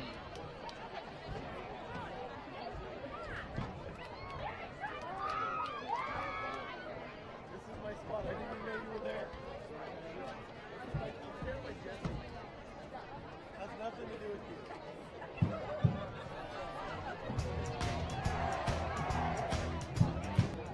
Hi, welcome to 2 Jack's Pizza. For the best pizza you'll ever taste and our world-famous cheese sticks, come to 2 Jack's Pizza on Main Street in Spanish Fork or call us for a quick delivery. Are you hungry yet? MVP Sports is the #1 source for sporting goods in Spanish Fork. Football, soccer, all the fall sports, we've got you covered. Check out our new custom t-shirt builder. Design at home and we'll build it for you. MVP Sports, 72 North Main in Spanish Fork. I definitely recommend the Driggs team. They're amazing. Hi, my name is Greg Driggs. I'm the local manager for Prime Mortgage Lending, where our motto is find a path to yes. Stop by our office today on Main Street and let us help you get into your brand new home. The best time to check your furnace is before it fails, and you can rely on Triple T to do the job right. Our technicians are trained every year so you can sleep better at night, knowing your furnace is safe to operate. Call Triple T at 798-7711 to schedule your tune-up today. Need a new car or truck? The Car Guys has the best selection of used vehicles at the best prices in Spanish Fork. The Car Guys know their automobiles to get you the best car for your needs and your budget. The Car Guys at 872 North Main in Spanish Fork. Wild Mustangs. They're supposed to be one of the most gentle creatures in nature. State Farm knows that for every one of those moments, there's one of these. That's why more people save money by combining their home and auto with State Farm. Call State Farm agent Lance Wilson today. Nobody plans on getting in an accident, but if it does happen, you can rely on the expertise of Mike McKell to protect and fight for your rights. Specializing in personal injury law, Mike McKell is the attorney you need. Contact Mike at McKell, Christiansen, and Wise.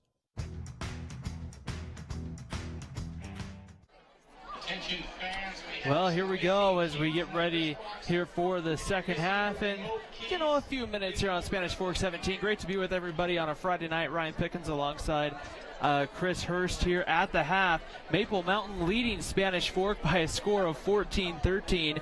As we'll take a look here at as we get ready here for this second half, Chris, when you take a look at that first half and the way everything went, we talked about it early on looking like it was going to be a defensive battle. But then it kind of looked like, okay, maybe the offenses are going to happen. Then we just kind of had a nice balancing act between both the offense and the defense. Yeah, we have. We had a stretch there, 4 minutes of the game where we had 20 points scored. And then outside of that, Maple Mountain was able to score a touchdown right before the half to take the lead by 1 with 37 seconds to go. I just got a text here. Timpview's winning. They're playing a Wayne Hills, New Jersey school, 24-14 at the half. So I got my boss actually over there, so he was excited to talk about his New Jersey team. Should be fun and all of that. A couple of other scores to pass along. East and Alta, they're in the second quarter with the Leopards winning that one 16-3. Trying to find some scores a little bit closer to Region 8, Region 10. Timpanogos leading Canyon View 49-7. That one in the second quarter right here. Payson and Emory, they're at the half. The Lions leading that one 14-7. American Leadership Academy, where they're losing to Grand 27-7. Looking here throughout. You're trying to see. We'll see Lehigh in a couple of weeks, and Lehigh and American Fork, they're tied at 7 at the half. Yeah, Fremont's leading Salem Hills 27-17. Skyview, last score they reported midway through the second quarter, is beating Springville 7-6.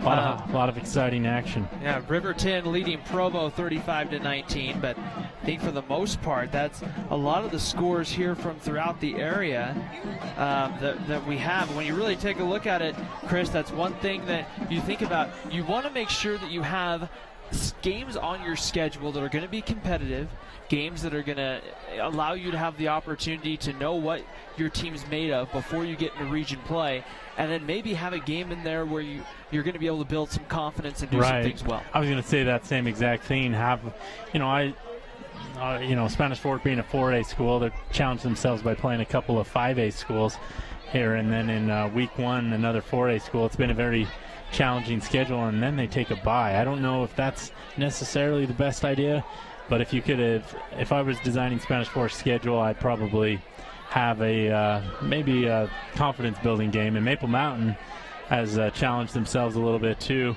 early on, and then their confidence building game might have been last week when they played Uinta, and next week they're at Salem Hills. So Maple Mountain's done a great job of playing those traditional rivals, and I think that's important too. Playing Salem Hills for Maple Mountain, playing Spanish Fork, some of those neighboring schools that are just, a 7 to 8 minute drive away from your high school, so you're at least staying in the area. And then I like how they played Uinta for that confidence building game. And next Friday night, we'll have that game. Maple Mountain heads down to Salem Hills. That will be a 7 p.m. kickoff here on Spanish Fork 17, which will always be a fun one down there. We make my annual trek down to Salem, and I say trek because people at home don't really know this about me. I don't leave Orem Provo a ton. And so, coming down to Salem, that's a trip for me. Anytime we can get Ryan out of his 5-mile bubble, we're happy to do so. So we're grateful to have him here on SFCN. As we get ready, Spanish Fork getting ready to come back onto the field right here. As we take a look here, let's go to our Triple T Heating, Cooling, and Plumbing keys to the game. Let's start with Maple Mountain, since they're leading here at the half. 14-13 Golden Eagles, and let's take a look at it. We talked about Cameron Dorney needs to be efficient in the passing game. A couple of interceptions in that first half, Chris. Really, it seemed like at the time it was kind of going to springboard Spanish Fork into having an opportunity to score some points. Right, and it did. They've scored some points off turnovers, and also with that, he needs to be a little more efficient in his throwing game and making better decisions. Now, one of those interceptions, to be fair to him, was on 4th down, and so they gained a couple of yards in field position by him actually throwing the interception. And our second key is, we'll move to, back to Maple Mountain. It's keep Spanish Fork's offense in check. Maple Mountain's done that. Win the turnover battle. Maple Mountain's losing that. So now we can move to Spanish Fork's keys of the game. Continue to limit mistakes outside of an interception and turnover and a holding penalty here and there. Spanish Fork's done a good job. But the second one, get Kimball Morley the ball in space, has not happened. We haven't seen those amazing cuts he had against Springville. And if they can unleash Morley, that'll definitely help their cause here in the second half. And then control the line of scrimmage. I think that's been pretty much a stalemate so far. Right here, Maple Mountain has retaken the field. Caleb Lundquist, I don't know if... He's a comedian. Everybody's a comedian. I don't think we caught that, but he kind of jumped, not quite in the Maple Mountain circle, but he was standing there kind of doing the jumping jacks here. Just a couple of minutes left here before halftime. When you take a look at the second half, Chris, what do you want to see from Maple Mountain if they're going to find a way to come out on top? Yeah, I want if I'm them, I'm trying to find ways to get Dorney rolling out in the pocket. He looks a lot more comfortable, and then telling him, hey, be smart. Don't make throws that you can't make. Live for another day. Also continue to play with the defensive pressure. The problem Maple Mountains ran into is in the second half, sometimes they lose steam and are not able to win finish ball games. So another key is for Maple Mountain, they've just got to finish this game. Play 48 minutes of football. That's something they didn't do last season. That's something they didn't do against Woods Cross on week 1. So it'll be interesting to see if you kind of flip that now to Spanish Fork. The Dons did a lot of good things right, and really to both teams right now, it's anybody's ball game. Maybe one play, one way or another, opens this one up. But what did Spanish Fork do in that first half, Chris, that you go, you really need to do that in the second half? I think they need to unleash Swenson. Parker Swenson had 408 yards of passing last week. He had a great ball game, did everything he was supposed to. This week, Maple Mountain's done a great job, especially of not letting him roll out and then putting pressure and finishing plays and sacking Swenson, where Springville couldn't do that, as we saw last week here on SFCN. But the other thing Spanish Fork needs to do is put pressure on Dorney. See if they can't make him lose this ball game for Maple Mountain.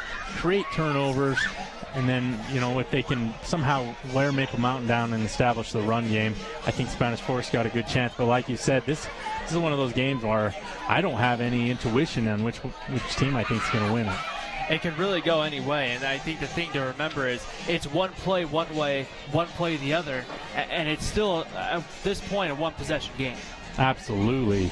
So buckle up and get ready to go, because we're going to have a fun one here. The second half, Maple Mountain gets the football to start the third quarter here on Spanish Fork 17. And it will be Spencer Red, number 39, to put a foot into it here for Maple Mountain, or for Spanish Fork. Red ready to go, has it teed up, and will again kick this one short, kind of in a no man's land. It's going to be loose, but Maple Mountain quickly falls on it at about the 38-yard line or so. So Golden Eagles with a good field position is coming up with it for Maple Mountain was number 11, Dylan Boyer. And now it will be 1st and 10 for Maple Mountain, and Cameron Dorney tries to come out here and lead this Maple Mountain offense. The Golden Eagles trying to win their second game in 2 weeks. Until last week, and I know I don't mean to bring up a sour point if you're from Maple Mountain, but you have to go back to November of 2016, a win over Box Elder, to go back to the last time Maple Mountain won. I believe in 2016, Maple Mountain lost their first 4 or 5 games in a row, and then they ended up rolling 7 in a row and making it all the way to the semifinals. On first down, I believe it's Javen Lewis on the carry, and Lewis will get a couple there, just going off the left side. All right, yeah, it's Maple Mountain minimal pickup there. Spanish Fork does a great job of detaining the ball. Both defensive lines seem like they're winning the line of scrimmage here. The offensive line is not doing a good job of getting, pushing the defenders off the line of scrimmage. So 1-yard pickup on first down brings up a 2nd and 9 for Maple Mountain. Dorney from the gun.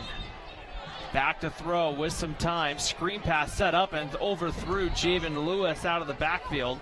And that will bring up 3rd down and 9. And that's a screen pass there, Chris. You really want to hit on that little screen pass. Yeah, but Rapena read it well and stopped the play dead in its tracks. And anytime you've got a 6'1", 310-pound defensive lineman guarding your running back as well as he did, that play is never going to work.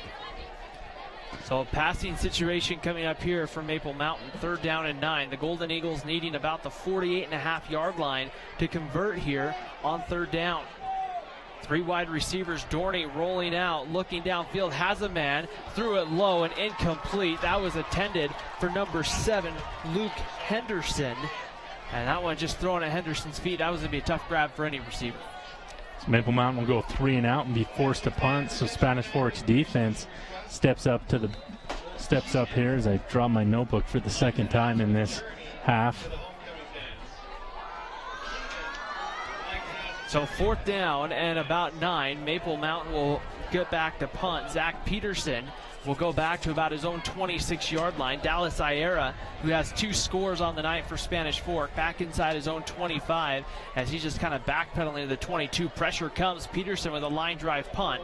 Takes a nice Maple Mountain bounce and will go dead around the 23-yard line, and that's where we'll see Spanish Fork start their next drive. And Parker Swenson threw, Chris, like you mentioned, at halftime for 400 yards last week against Springville.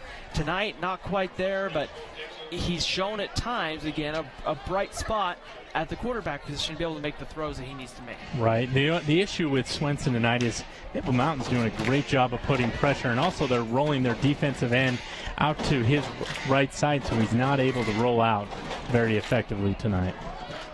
So 1st and 10 from the Spanish Fork 23-yard line. Here's Kimball Morley on 1st down, and Morley will get a couple, well, it looks like only a yard out to about the 24, and it'll bring up 2nd and 9 for Spanish Fork.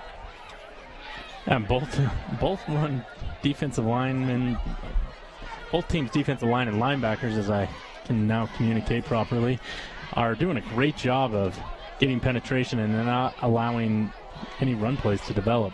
2nd down and 9, 4 wide receivers. Swenson back to throw, looking over the middle, threw that one high and incomplete for Dallas Iera, and that will bring up 3rd down right there. As I think Swenson did a nice job there, Chris, of going through his progressions and his reads, looking, I think he wanted to probably maybe take a shot deep. Yeah, and Iera's got 2 touchdown receptions here in this game, so just a little overthrown that time, but he's very capable, especially of catching the ball and then getting some yards after the catch. 3rd down and 9. Swenson back to throw, looks over the middle, has Iera. That's going to be good enough for a 1st down. Iera making a man miss before being brought down around the 37, 38-yard line, and the Dons there with a 3rd down conversion. Yeah, great pickup and right on target to Iera that time. He's probably a yard behind the marker, but then fights ahead to get the 1st down. Great job by Iera on that 2nd effort. So it'll be 1st down and 10 for Maple Mountain from the 38-yard line. As Swenson ready to go, single back in the backfield. And here's Kimball Morley straight ahead on 1st down. He tries to break free, and it's just been a tough running and tough shedding tonight. If you're Kimball Morley, he just hasn't had a chance to break free. Maple Mountain's getting multiple bodies to him every time tonight he touches the ball. Yeah, and that time it's just the defensive lineman there, actually the linebacker number 47, Season, for Maple Mountain that makes the tackle. 2nd and 8 from the 40 for Spanish Fork.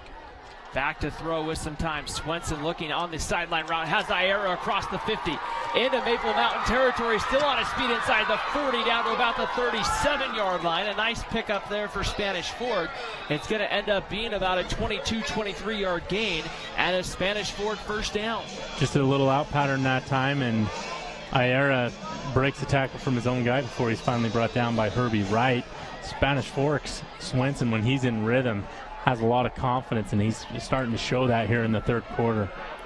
1st down and 10. Parker Swenson ready to go again. Takes the snap, has some time, looking over the middle, has Noah Conway. It's in and out of the hands of Conway, and that brings up 2nd down. You don't see Noah Conway drop a lot of balls, especially when they're in a good spot and they hit him right in the hands. Yeah, it did. That's one that he usually comes up with, so I'm a little shocked. 9 times out of 10, Conway makes that catch for sure, I think, for Spanish Fork. And once he makes, I've never seen one guy bring down Conway. It's always 2. Conway back in the ball game, still in the slot for Spanish Fork. Here is Parker Swenson on the quarterback option, kind of the read option type play. And inside the 30 down to about the 28-yard line. It's going to be close, but I think it's going to be enough for a 1st down. It will, and they'll move the ball, and great pickup that time by Marco Williams. Number 1, Parker Swenson. Now fake handoff, fake me out. Got a lot of people here at Spanish Fork. That Swenson, we've really seen that evolve. We didn't see that a ton last week against Springville, but we've seen it here quite a bit tonight. 1st and 10 from the 27. Swenson throws, has a man out there. Dakota Conway on the catch, and a touchdown for Spanish Fork. And the Dons have regained the lead. This one, Swenson to Dakota Conway. Yeah, great job. Dakota Conway found that Maple Mountain had some miscommunication. Nobody was covering him. He was wide open. He comes up with the touchdown catch, and the Dons take the lead. Dakota Conway, the 6-foot senior, there on the catch and the score. And now Spanish Fork an opportunity to go up 7 here with the Spencer Red PAT, which is on its way, and it looks wide to the right. And that is a tough miss there if you're Spencer Red and Spanish Fork, but nonetheless you get the touchdown from 27 yards. So that's 2 PATs they haven't converted on, so that makes the score 19-14. Yeah, but third touchdown pass for Swenson tonight. He's been on fire, and a few years back we saw Spanish Fork Orem play. Score was 28-25, and the difference was 3 missed PAT attempts by Spanish Fork. So those one-pointers can be very important. And that's something to kind of keep in mind as you go throughout this one. That was one of those games, Chris, where it really looked like Spanish Fork was going to have a good opportunity to maybe pull that game against Orem. You and I are both here for that one, but it just didn't happen. And you look back on it, sometimes it's those 1 point here and 1 point there that really kind of come back to haunt you if you come up on the short side of a win. Yeah, and the other thing is Maple Mountain went 3 and out, so they're going to have to do a little better job here because their defense is, especially the secondary, is looking a little tired. First, the kickoff here coming over to the short side of the field. Jacob Harness runs back to return it, and he's dropped. The ball comes loose, and Spanish Fork has it. We'll take a look to see if it came out before, and it will be Spanish Fork football. And the recovery that time by the number 30, is that 38, 39? 39. Spencer Red, Spencer Red, the kicker, picked it up. That's what I was trying to see. And Spanish Fork has great field position. 4th turnover by Maple Mountain. And that's a Mikkel Christiansen and Wide's attorneys at law. Great defensive play there. And now you're back in the prime mortgage lending red zone if you're Spanish Fork. Kimball Morley trying to calm down the student section right here.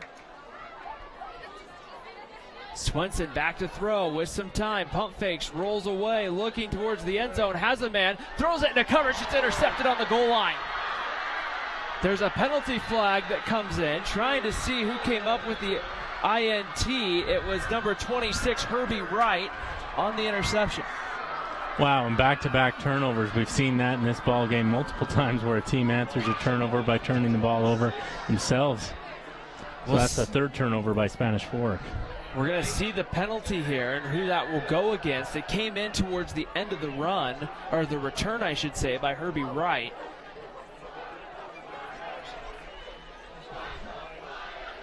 I think it's a block in the back, or maybe it's pass interference. Spanish Fork's got their defense on the field, though. They're talking, it looks like, here to both sides. There's captains for each team right there getting in there. So this might be a warning right here for maybe just kind of telling everyone to kind of, hey, just make sure this game doesn't get chippy and out of hand here. The officials will know this is a rivalry type environment, a rivalry game. Even though, like you mentioned in our open tonight, Chris, it doesn't have maybe the same effect as we'll see right here. There's a penalty against. It's helmet-to-helmet contact. So that will. Half a distance to the goal line. So since they had the ball about the 6-7, they're going to spot it about the 3.5. So Maple Mountain will work here out of their own end zone with Cam Dorney, and now flags fly. And I believe here, if we may have a procedure call, that would be another half a distance to the goal penalty.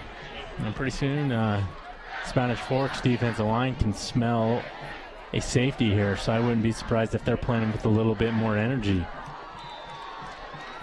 8:10 to go, 3rd quarter, 19-14 lead for Spanish Fork. Both teams 1-1, 2 different classifications. And now it will be 1st and 12 from the 2. Dorney from the gun. This is where you need a good snap if you're Maple Mountain. We've seen a couple of bad snaps in this ball game here this evening. Dorney back to throw, takes a shot, has a man out there, and connects to Cole Christensen on the far side of the field. They go to the 6'5" senior, and they connect. Yeah, great concentration by Cole Christensen as that was thrown a little ahead of him.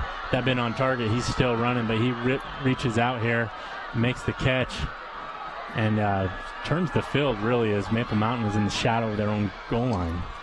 One play, they pick up 38 yards, and it will be 1st and 10 1st and 10 Maple Mountain from their own 40-yard line. Now it gives the Golden Eagles a little more room to operate here. Trailing by 5, 19-14. Dorney back to throw, looking for the screen pass, now rolls away. He's just going to have to try to make something out of nothing, makes the man miss. The ball comes loose, but will go right out of bounds. So Dorney will pick up, I believe, around 4.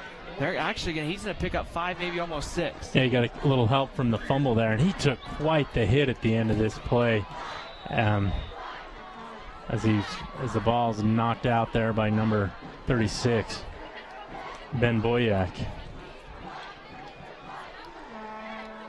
6-yard pickup, though, for Dorney on 1st down. Brings up a 2nd and 4. Pistol formation here for Maple Mountain. Here's a give. Jacob Harness on the carry. He goes straight ahead into the middle of the Spanish Fork defense, and that brings up a 3rd down and probably about, I think, just got back to the line of scrimmage there, Chris. And running up the middle has not worked in this ball game. Both defensive lines are just owning the line of scrimmage.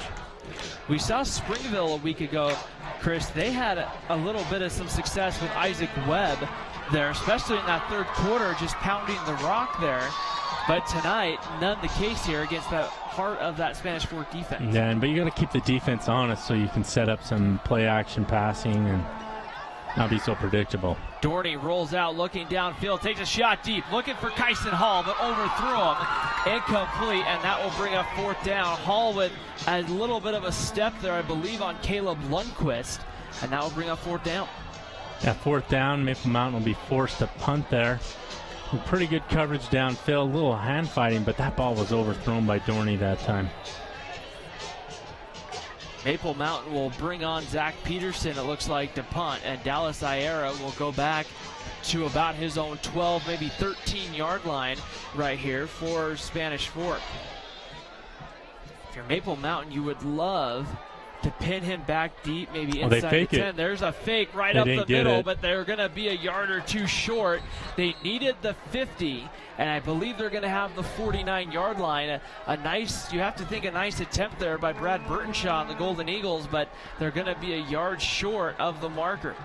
Yeah, they went quick that time. They just snapped it to the up back, and he's a yard short, and Spanish Fork gets the ball with great field position starting in plus territory.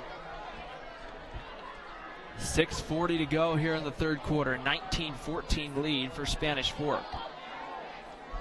We'll see if they can capitalize. They can take a 2-possession lead here after this drive.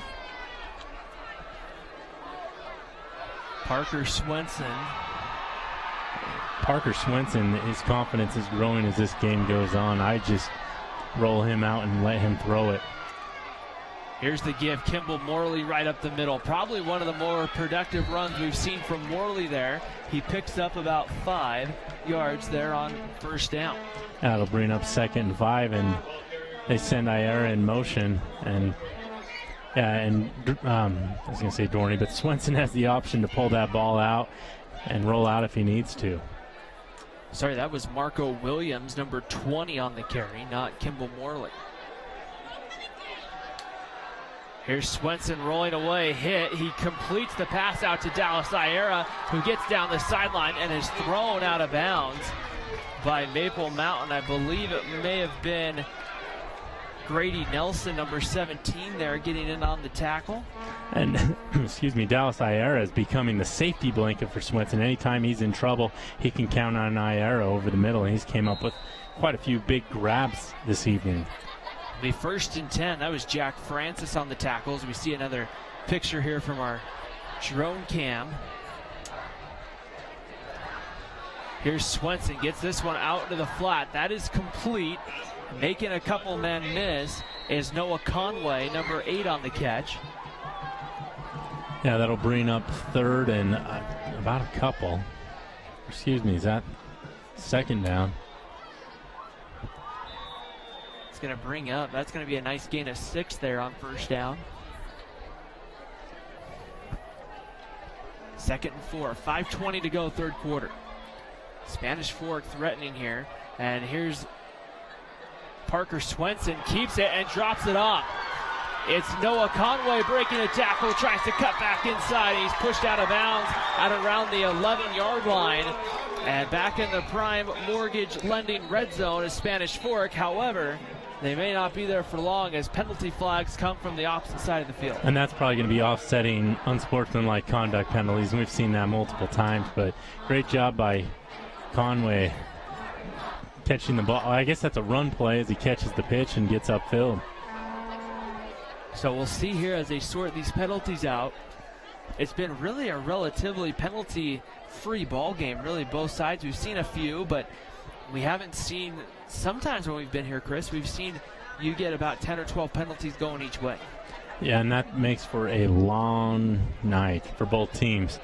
Here so far, most of the penalties have been just unsportsmanlike conduct. We've had a couple of delay of games and stuff like that, but for the most part, both teams have been fairly clean. 5:07 right here. The officials taking a couple of moments here to kind of sort this penalty out. Now we'll get ready here to see what the officials will end up, what the final verdict will be made here by the officials. Unsportsmanlike conduct against Maple Mountain. And that, it looks like, is all it's going to be, an unsportsmanlike conduct penalty against Maple Mountain, which will tack, I believe, half a distance onto the end of that run. We'll do that indeed, and Spanish Forks deep into the Prime Mortgage Lending red zone. So it's going to end up being should be 1st and goal from about the 6, but we're still seeing the officials discuss it here. And now they're going to, looks like, call another penalty here. Helmet to helmet against Spanish Fork. So they marked it off to the 5. So they enforce the unsportsmanlike first, and then they bring the helmet to helmet penalty back because the unsportsmanlike conduct penalty was after the play. So it will be a 1st down, it appears, for Spanish Fork. They'll be in the Prime Mortgage Lending red zone at the 20-yard line. 1st down and 10. They'll go 4 wide receivers. And whistles blow as it was Kimball Morley took the handoff. Swenson hung on to it. He's very... he's sneaky.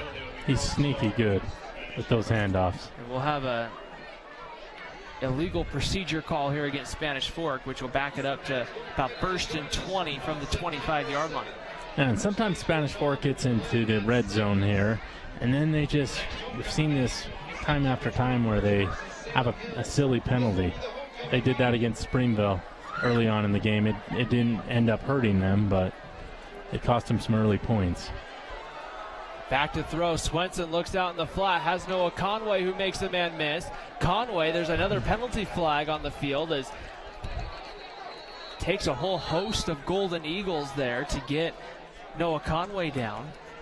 And Noah Conway, I think, there's going to be a face mask, as we can see there, by number 17, Grady Nelson. I just had said how we had a pretty relatively clean game when it came to penalties, Chris, and now here in the last minute and a half or so, we've had multiple penalties. The Ryan Perkins curse is upon us with penalties.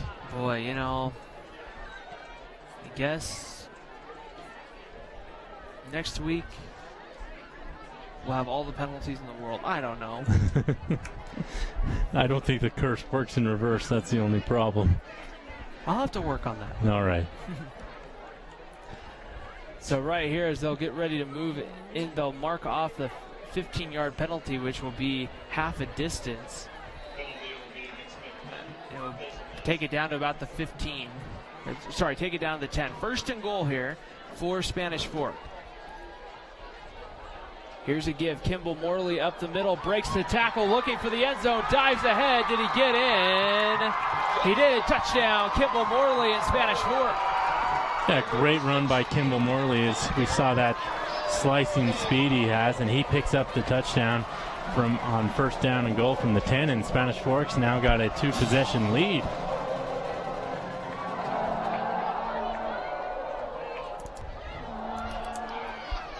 So opening this ball game up, Parker Swenson's going to come on the field, and I think Spanish Fork's going to go for 2.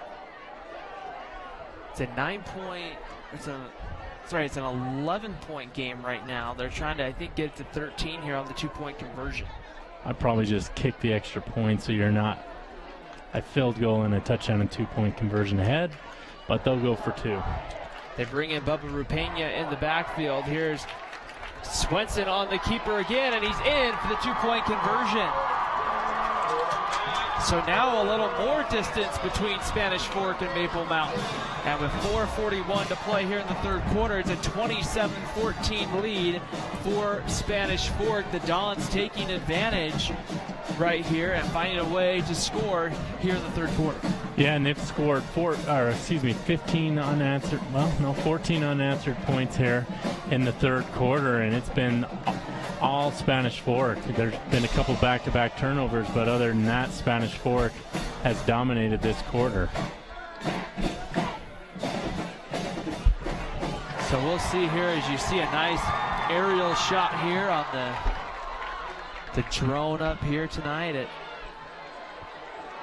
John Bocut handling tonight the drone for us here, and Brian Perry as well, as they're getting everything set and ready to go with the drone, bringing some nice shots throughout. The parking lot is packed, Center Street is packed,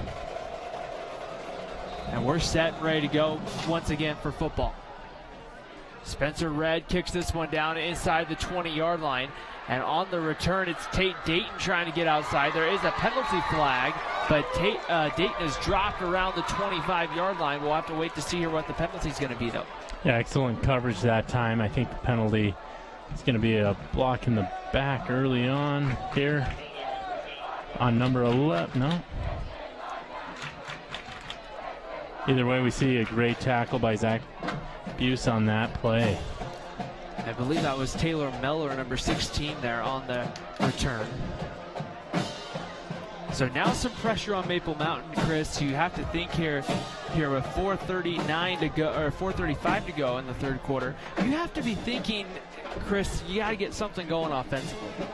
Yeah, and they're not going to start out with the best field position after that penalty. Swenson for Spanish Fork's got all the confidence in the world, and Dorney needs to find some of that mojo.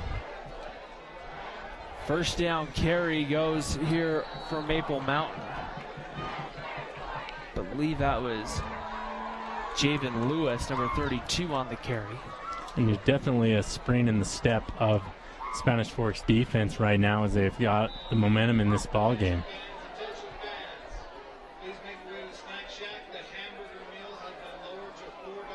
Second down and 9 coming up here from the 16-yard line. Cam Dorney ready to go from shotgun. He's got 4 wide receivers here on the second down play, 5 on the play clock. Dorney back to throw with some time, looking high. Now an overthrown, almost intercepted, in and out of the hands there of the corner. I believe that was Kimball Peterman who got his hand on it there. And that Dorney's had interception problems tonight, but at some point you got to take a shot downfield. So 3rd and 9 for Maple Mountain. If I'm Maple Mountain here, I'm just trying to maybe throw one across the middle, as they've haven't had much success throwing to the edges.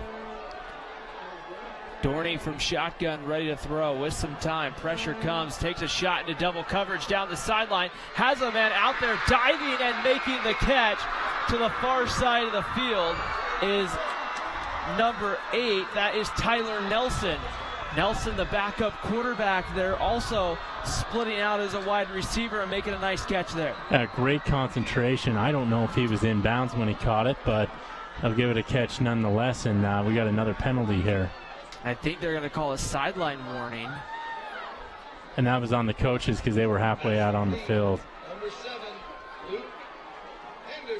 So it'll be a sideline infraction here. 3:45 to go in the third quarter.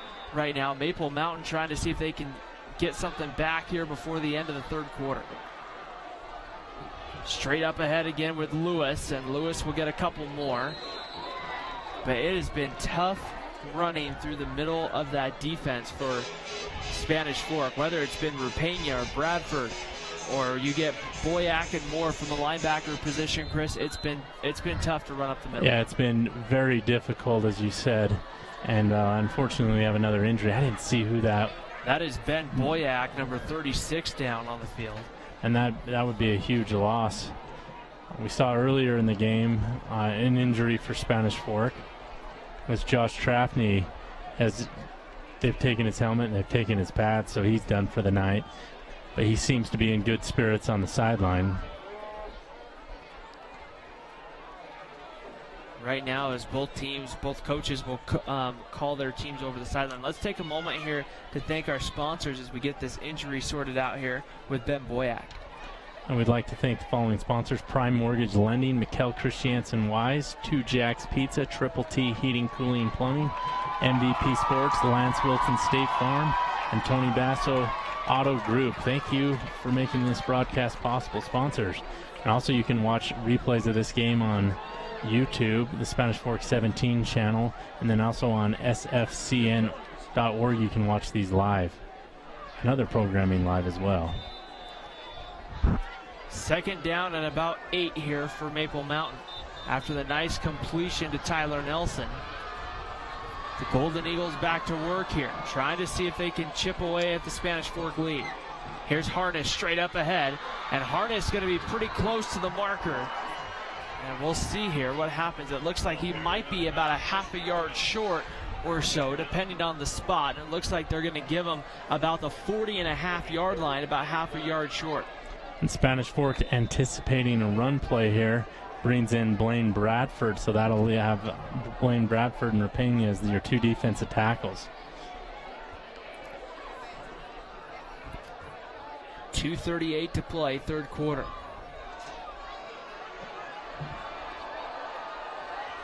Maple Mountain right here. We'll see what they draw up.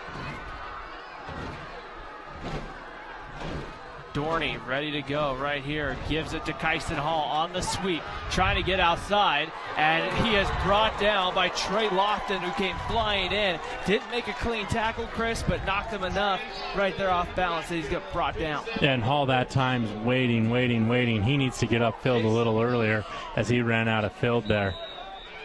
And just try, I think if he cuts just a second earlier and dives forward, he has a shot at the first down. Instead, it's fourth in that mid-range of about 4 to 5 yards.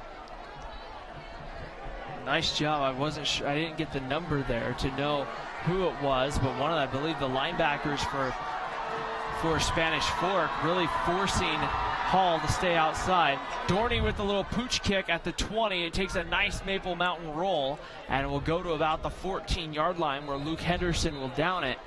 And with 1:35 to play, Spanish Fork will have the football and a 2-score lead. And I like that call there where that doesn't allow a Spanish Fork return. Dorney with a great punt, and Spanish Fork will start deep into their own territory.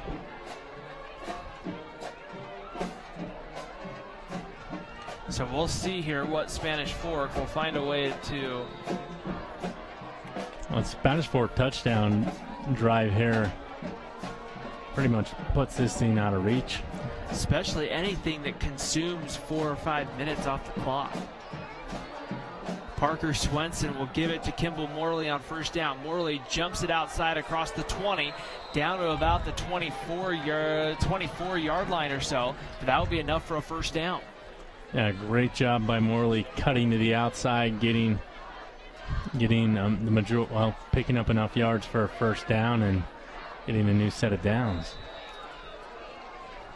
Be 1st and 10 here for Spanish Fork. Swenson pulls it, keeps it, and he's tripped up in the backfield. He'll stretch and maybe get a yard at the end of the day, as a nice job up front by Maple Mountain of being able to get there. That was, I believe, number 69, Cameron Simons, the sophomore D lineman. And that play had no chance from the beginning. It was an option where you can hand it off to either the running back, quarterback, keeper, and Swenson did a good job to get what he could. 2nd down and 8, ball on the 26-yard line. Parker Swenson back to throw, taking a shot deep, has a man one-on-one, making an adjustment, going up top, and getting it. Did he stay in bounds? Was Corbin Harrison, number 11. Yeah, great concentration by Harrison coming down with that ball. Schoenlenberg, the cornerback out there, I believe, just misjudged that play.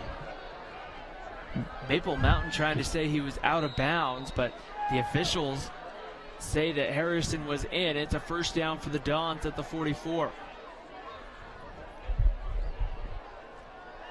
Swenson gets it out there. That ball's tipped and intercepted. I believe it was Schellenberg who's going to take it down the sideline. Runs it inside the 15 as it is number 36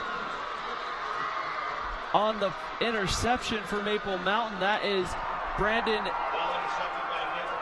Schellenberg on the interception. Parker Swenson pulls them out, and so a flip of the field right there, and that puts Maple Mountain now in a prime opportunity to score in the Prime Mortgage Lending red zone.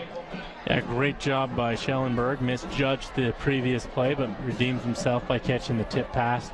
And man, is he fast. He got down the field in a hurry. It'll be 1st and 10 from the 15-yard line. Cam Dorney and Maple Mountain. Here's the give straight up the middle. Here's Jacob Harness. Harness breaking one tackle, but then being brought down. He'll get about 8 or so there on 1st down. Wow, and that play before that interception was just a huge momentum changer in this ball game. It looked like it was Spanish Fork's game to drive down the field, take complete control, and now Maple Mountain knocking at the doorstep of the end zone. Maple Mountain looking like they're going to try to go, and they'll get it off just in the nick of time. As going straight ahead is Harness. He's looking for the end zone. He's going to be a couple of yards short, but he'll have enough for a 1st down. It will be 1st and goal Maple Mountain after the break. We head to the 4th quarter from Spanish Fork High School. It's the Dons 27, the Golden Eagles 14. You got high school football in Spanish Fork 17.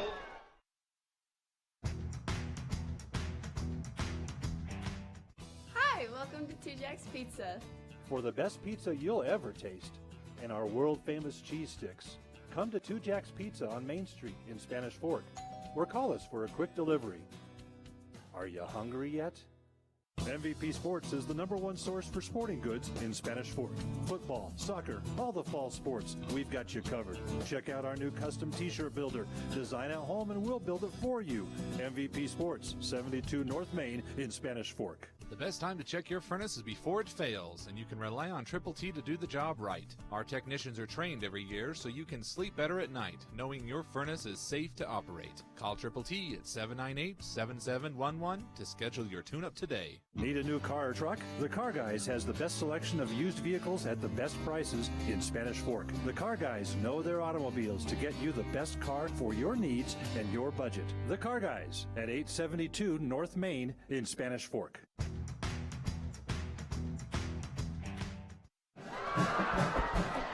Well, 12 minutes on the clock to decide the winner here. Maple Mountain trying to pull within a score as their 1st and goal from the 3-yard line. Dorney gives to Harness, trying to find the edge, and he is dropped right near the line of scrimmage. He may have even lost a half a yard there, but he's dropped there. A nice job there as Harness tried to get outside. I just checked the scores there at the break, and Salem Hills is down 27-24, making a little bit of a comeback at home against Fremont. That's who Maple Mountain faces next week, and we'll have that game here. Should be an exciting Friday night. Some good games still left on the schedule here as we still have a good portion of the football season remaining. 4 on the game clock. Here's the give straight up the middle, and nothing going on again through the middle. First Maple Mountain there on second down as Harness again is stuffed as he tried to get through that middle of the defense. Yeah, and I think if you're Maple Mountain in this situation, got to be a little creative. Roll Dorney out. They have not been able to run the ball up the middle, especially against the bulk of that Spanish Fork defensive line. There's some big guys down there. So it's going to be 3rd down and goal from the 4. So Maple Mountain has lost a yard from where they started, and now they got probably 2 plays, and you have to be in 2-down territory right now if you're Maple Mountain. Here's Dorney rolling out, looking, has a man out there in the flat, and it's going to be incomplete, and that will bring up 4th down. I think you got to go for it here. A field goal does not do Maple Mountain much good in this situation. Trailing by 13, that would just cut the lead to 10. It would still be a 2-score game, and I would think what you're going to end up seeing right here is you're going to end up seeing Cameron Dorney in the offense stay on the field right now.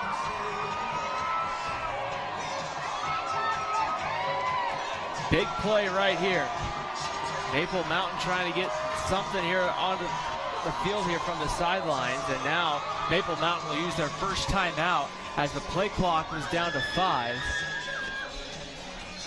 And probably not the situation if you're Brad Burtonshaw, Chris, that you wanted to use your first timeout, but you didn't really have a choice because this play is kind of a make it or break it play. Yeah, you'd rather get this play correct and burn a timeout than rush something on 4th down by 13 with 10:26 to go in the 4th quarter.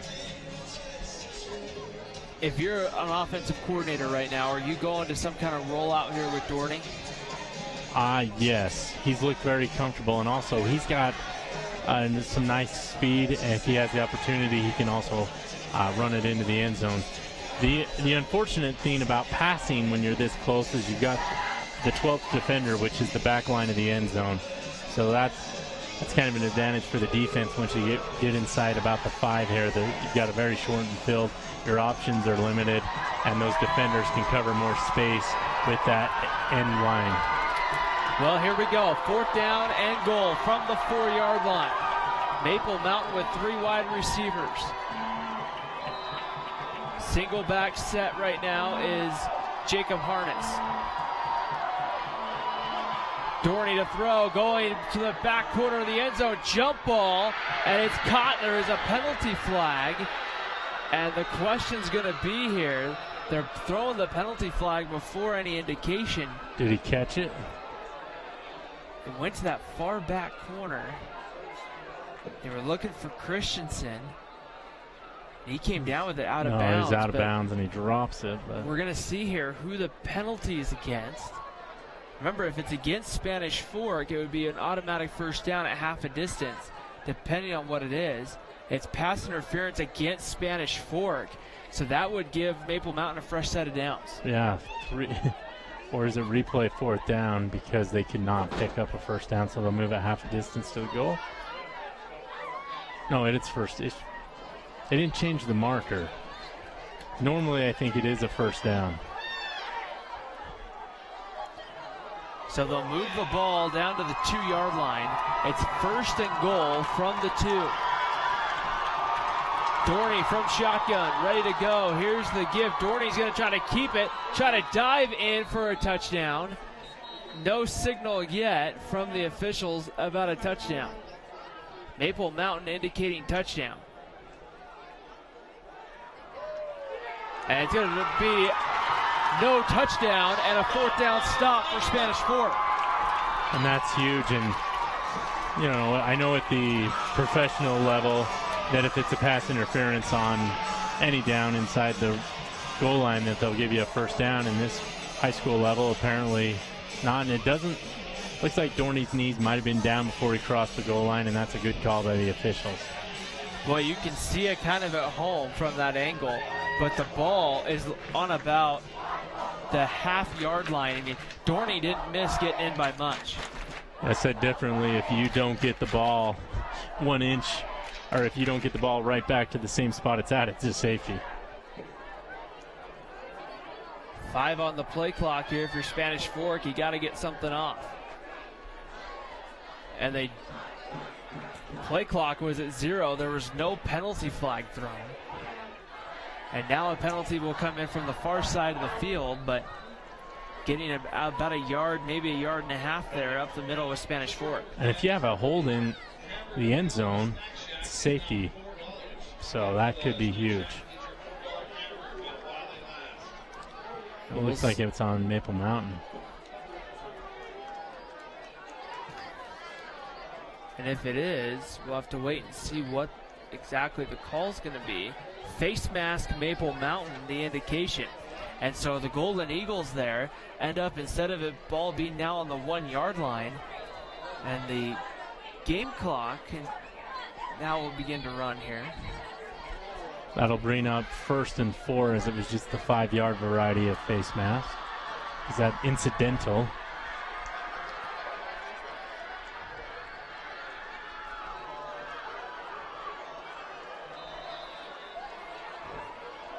Right here now the clock beginning to run. Under 10 minutes to go. It's a first down and about 4 or 5 penalty flags flying again here. And this time I believe it's a procedure call against Spanish Fork. That'll make it, I guess, first down part 3. The sequel. And it will move it now back half a distance, I believe. So they'll give them, looks like the 3.5 or so.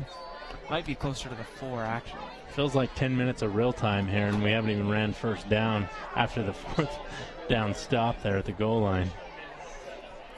The big thing right now, if you're Maple Mountain, is you have a lot of time has come off the clock on this first down play. Spanish Fork really being efficient with running that clock down here in the 4th quarter. Here's, I believe, Kimball Morley on the first down carry, and Morley will get a couple out to about the 6 yard line. And that was Marco Williams, number 20 again in the backfield. And does just a good job of getting out of there. And great penetration by Maple Mountain's defensive line. Be 2nd down and 5 here for Spanish Fork. Swenson back to throw, tries to look over the middle, but it's batted down at the line, and that will bring up 3rd down. Incomplete pass, but great penetration that time. I believe that was number 47 for Maple Mountain that makes that deflection. Frother.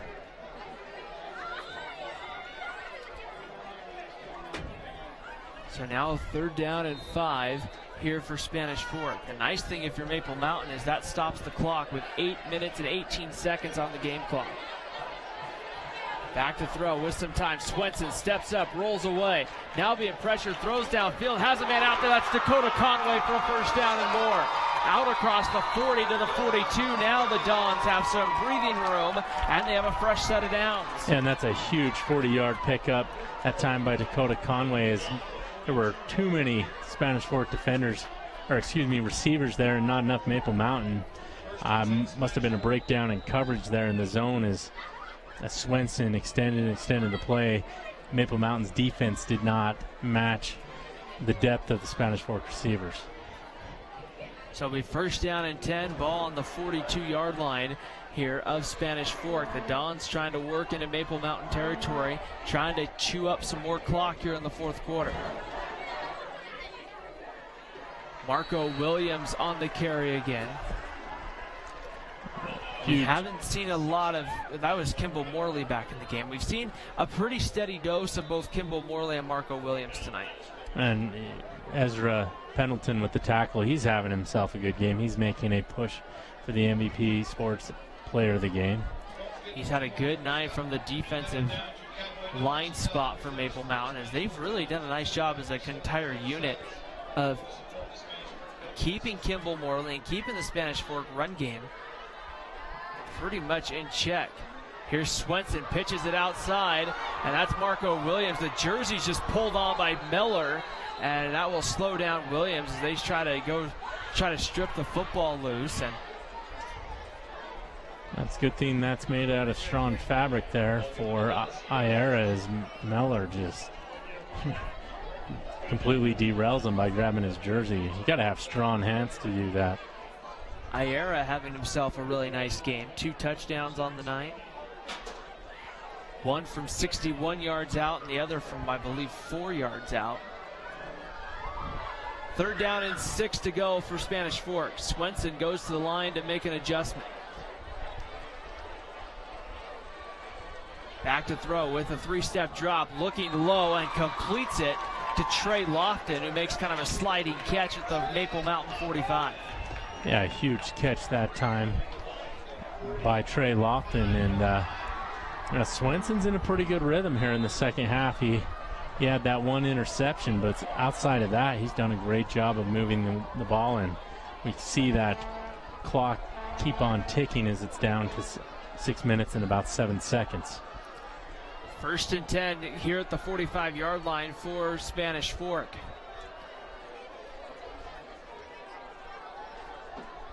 Long-awaited handoff there, goes straight up the middle, down to the 42-yard line for Marco Williams.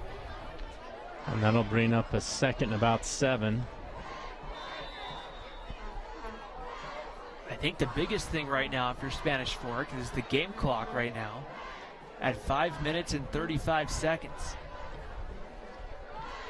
Yeah, and as long as that keeps churning, Spanish Fork's got a huge advantage as they have a 13-point lead. Maple Mountain trying to find some way to get their defense off the field here. Parker Swenson looking over, and now he's going to call timeout with 5:16 to go here in the 4th quarter. Spanish Fork uses their first timeout of the second half. We'll take a moment to thank our sponsors here on Spanish Fork 17.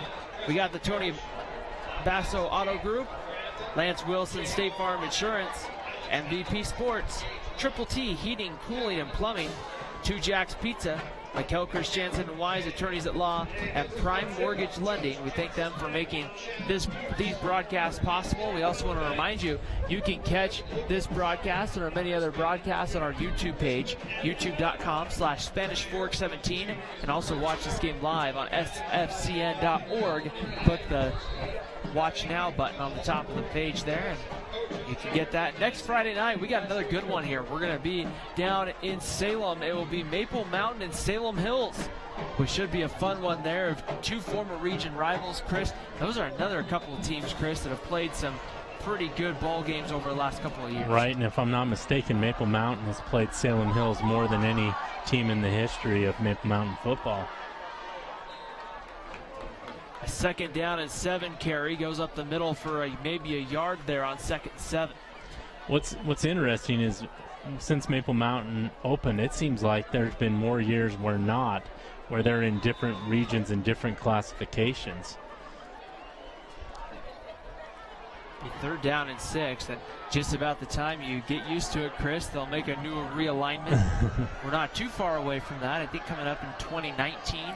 They'll make a new region realignments. And hopefully they'll be in the same region because that makes things a lot better. 3rd and 6, Swenson pressured from behind, and he'll be dropped in the backfield. Tate Dayton, number 12, gets in there for the 2 Jacks Pizza quarterback sack. And nice job there to bring up 4th down and have a chance here to get off the field if you're the Maple Mountain defense, Chris. However, time now working against you with 4:15 to go in the 4th quarter. Yeah, absolutely. And Maple Mountain's defensive line's done a great job this evening, and Spanish Fork still has the offense on. So the Dons look like they're going to go for it here. They need the 35-yard line to convert. And now a penalty flag is going to be thrown, and I think by the reaction, this one is going to be coming against Spanish Fork. We'll wait here and get the official call here in a moment. So I'll make it 4th and a little bit more manageable. And it's going to be offsides against Maple Mountain, so it now makes it 4th down and 2. Maybe they were planning on doing one of those pooch punts that we saw Maple Mountain do earlier with Dorney. This time, though, I believe Spanish Fork will line it up and go for it. They'll have a good opportunity to see if they get a couple of yards up the middle. Swenson gives it straight up the middle. Kimball Morley will get enough for a first down before being driven back. Caden Crowther, number 47, the middle linebacker for Maple Mountain, getting in there on the stop. Those some great dance moves we'll see here by Morley to shift his way and spin his way in to get that first down.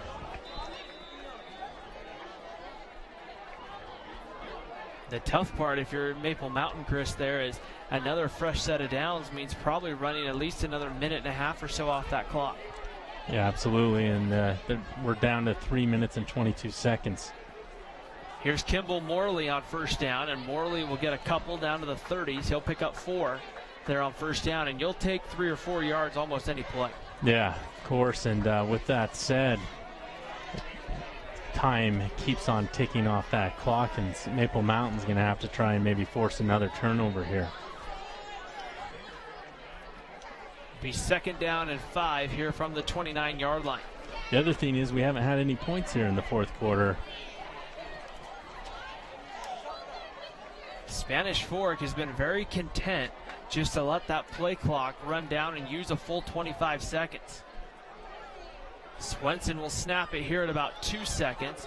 Here's Marco Williams on the carry straight ahead, and Williams this time gets down to about the 26-yard line, picks up another 3. And is Burtonshaw going to start using his timeouts? And yes, I believe he's burnt one earlier. And don't see here, as we'll have our first timeout right here. Our second timeout called by Maple Mountain and Brad Burtonshaw. 2 minutes and 28 seconds to go here in the fourth quarter. Chris, when we start taking a look here at this one, what stands out to you right now? If you're Maple Mountain right now, you're going into your next game against Salem Hills. What does Maple Mountain need to work on here in the next week leading up for the Skyhawks? Limiting turnovers. They made way too many turnovers, especially at critical points. And then the other thing was not being able to score once they got in the prime mortgage lending red zone there towards the end. So I think working on your red zone offense, cleaning up some of those turnovers, if they do those two things, it should be a win for Maple Mountain next week as they play Salem Hills, although Salem Hills has a very tough team every year in and out. They're very consistent. That's not going to be a gimme next week for Maple Mountain, as we'll see here what the Dons dial up on 3rd down and 3. They need about the 24 for a first down. I would imagine you're in 2-down territory. And here's Noah Conway trying to get the outside edge. There's a penalty flag that comes in. And now another one coming in as well. Yes, it shows Salem Hills is trailing by 14 to Fremont. And Skyview ended up beating Springville by 8 tonight. That one's gone final. That makes Springville 1 and 2, and that's might be some warning signs for Springville heading into the final couple of weeks of non-region play. Yeah, absolutely. That puts the Red Devils at 1 and 2. They're a few minutes away from being 0 and 3. Yeah, they had to make that roaring comeback in week 1.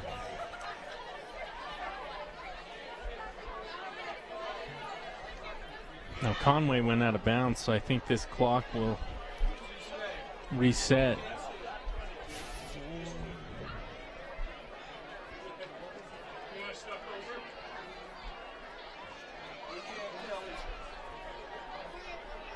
I believe it's still 3rd down.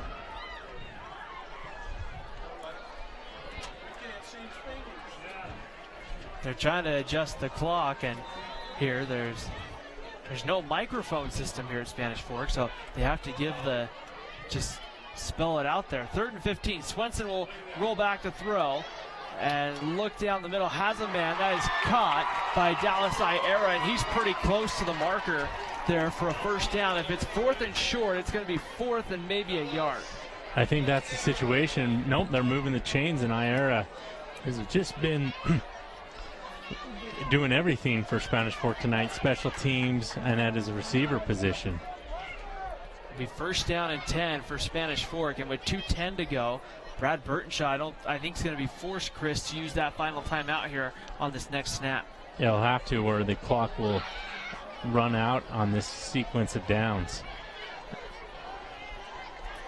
Parker Swenson right now, the Dons just kind of slowing this one down. Here's the give straight up the middle. Nothing really going on right there. Brad Burtonshaw not using that first timeout quite yet.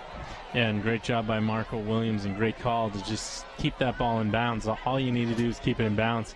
We saw when Conway got the ball that he went ahead and went outside the lines. 2nd and 9 after the pickup of a yard.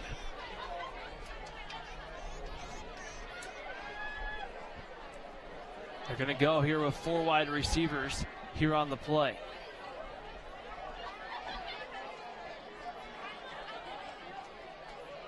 Ready to go. Swenson will pull it at the last minute. Tries to cut up through the middle. He'll get a couple of yards. He'll make something there out of nothing. And that will bring up 3rd down and about 4. And now we have a Don down. And that'll stop the clock. Trying to see who that is on the offensive line.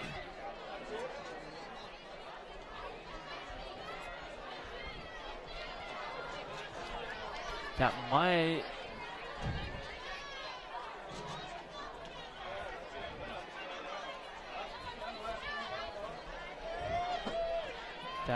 be, looking at it here, the center, Sam Eichtow, and it is. That's your senior center, Eichtow, coming off the field here.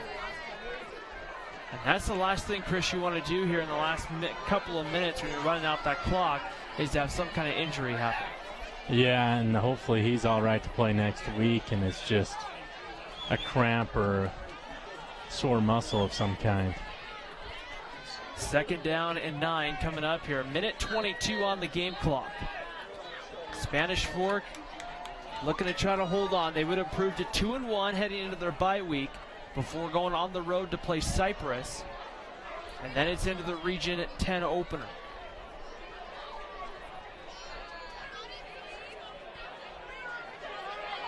And this will be huge for Spanish Fork, gaining a lot of confidence by beating Springville and then following that up with Maple Mountain after, having a tough ball game to open up against Ridgeline. Marco Williams cuts to the inside and will pick up a couple of more down to about the 16-yard line or so. It will still be about 4th down and about 2 or 3 coming up. Maple Mountain has used their final timeout, so now all the Golden Eagles can do is try to get a stop here on 4th and 3 and get the ball back and then try to score quickly. But a 1st down here for Spanish Fork and the ball game is over. Yeah, said differently, they can get in the victory formation. Under a minute to go, 4th quarter. 4 wide receivers. Swenson, and there's a penalty flag. And I think we're going to have potentially a timeout, Spanish Fork. So the Dons want to talk about it here. 49.7 seconds to go here in this one. Well, it looks like Spanish Fork's going to hold on to this one. It's Maple Mountain in their second half. They just have not been able to finish ball games over the last season and a half, as they had a lead earlier this year. In week 1 against Woods Cross, they weren't able to hold on. Tonight they had a 1-point lead heading here into the second half, and then gave up 2 touchdowns to Spanish Fork in the third, and that's the difference in this ball game. And we'll have to see, because sometimes as a head coach, Chris, and correct me if I'm wrong, but that's a hard thing to teach. I don't know how you coach being able to finish. Getting more kids to sign up so you have a little bit more depth, I think, has probably been the issue at Maple Mountain. As you look on their sideline, and it's pretty thin once you got all your players in. So I think that's the key, and looks like we got Red out here to attempt the field goal. Conway to hold, high snap, they get it down. The kick is blocked, and Maple Mountain will pick it up here on the return, and he'll be pushed out of bounds right around somewhere between the 25, no more than like the 30-yard line. And now Maple Mountain has the ball with 40.8 to go here in the 4th quarter. Golden Eagles will have an opportunity to try to see if they can get in the end zone. But they would need a touchdown. They would need the extra point, get the ball back again via the onside kick, and then score again. It's going to be a tough task here for the Golden Eagles. Oh, yeah, and indeed, and you just got to throw deep. And Spanish Fork countered that by having kind of a three. I think they've got 8 guys in the secondary ready to go. The tough part is you have to be very careful with completions here because you need completions that will stop the clock. And there's a penalty flag on first down.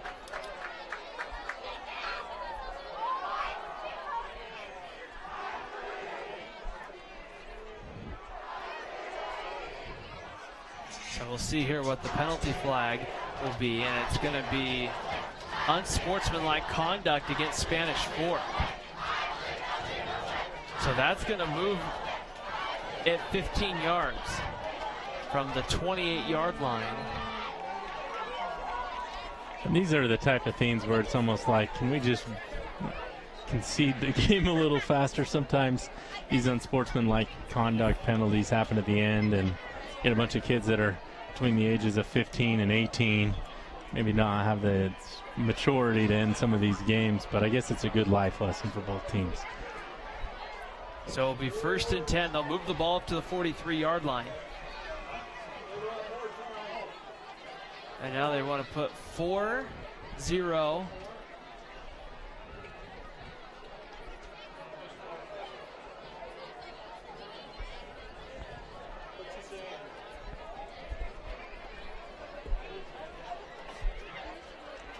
So they want 40.4. Right here as they'll get this all squared away right here. 40 seconds on the clock here. Maple Mountain trying to see what they can do right here. Trying to work some magic as Dorney steps up. Now he's going to roll away. Now you're running a whole lot of clock off. Dorney's going to have a first down. He really needs to try to get out of bounds, which he will at about the 34-yard line. So you do pick up a good amount of yards there, Chris, but you lose a lot of clock. Lost a little bit of clock. I think they got to go through the air here.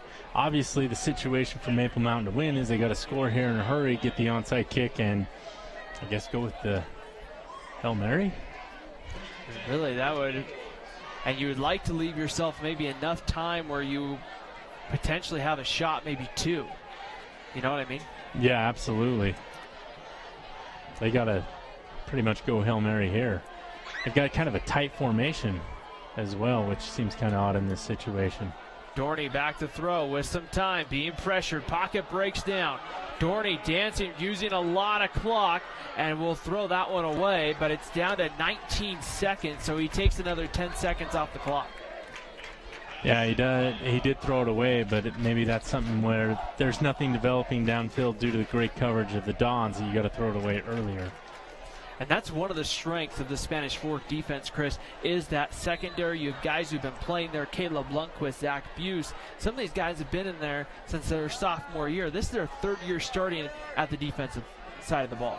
Yeah, and you're showing that experience start to pay off this season, as this looks like a Spanish Fork team that's going to be a force to be reckoned with in Region 10. That Spanish Fork-Orem game in October could potentially decide the region championship. Dorney back to throw, looks over the middle, has Christensen, that one incomplete, and that brings up 3rd down to 13.4 seconds on the clock. Yeah, and the problem with throwing across the middle is the clock will continue to run. The one advantage at this level, though, is it will stop if you pick up a first down. Substitutions for the Golden Eagles right now as they'll try to see what they can do. Maple Mountain goes to Salem Hills next week. And what will be a big test for Maple Mountain and then they go to Lehigh the week after. So it doesn't get any easier the next 2 weeks if you're Maple Mountain. Back to throw. Dorney steps up, looking around, stepping up now. He'll just take off and run. He's at the 50, he's at the 25 to the 20. There's a penalty flag as Dorney gets out of bounds. That takes it down to 4.4, and we'll see what the penalty flag is, but most likely in the area of holding. Yeah, and most likely that'll bring it back to around the 35, 40-yard line area, and Maple Mountain will be forced, I guess, to try and make the score look closer for the people that surf the internet.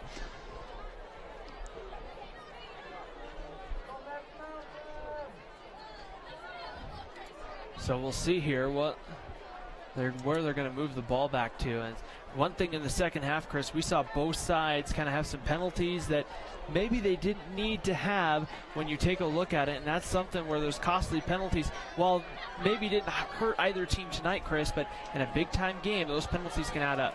Yeah, absolutely. So 4.4, this most likely is the last play because it'll take the average player out there 4.4 seconds to run into the end zone. Dorney back to throw with some time, looking downfield. The clock has expired. This is the final play. Dorney takes a shot to the end zone, has a man, but it's picked off. A diving interception made by Zach Buse to end the ball game. And Maple Mountain will drop this one here to Spanish Fork, and the Dons will celebrate. The Dons are moving to 2-1 there on the interception, and Spanish Fork's 1-0 now at home this season. And an opportunity there to get a win over a crosstown rival.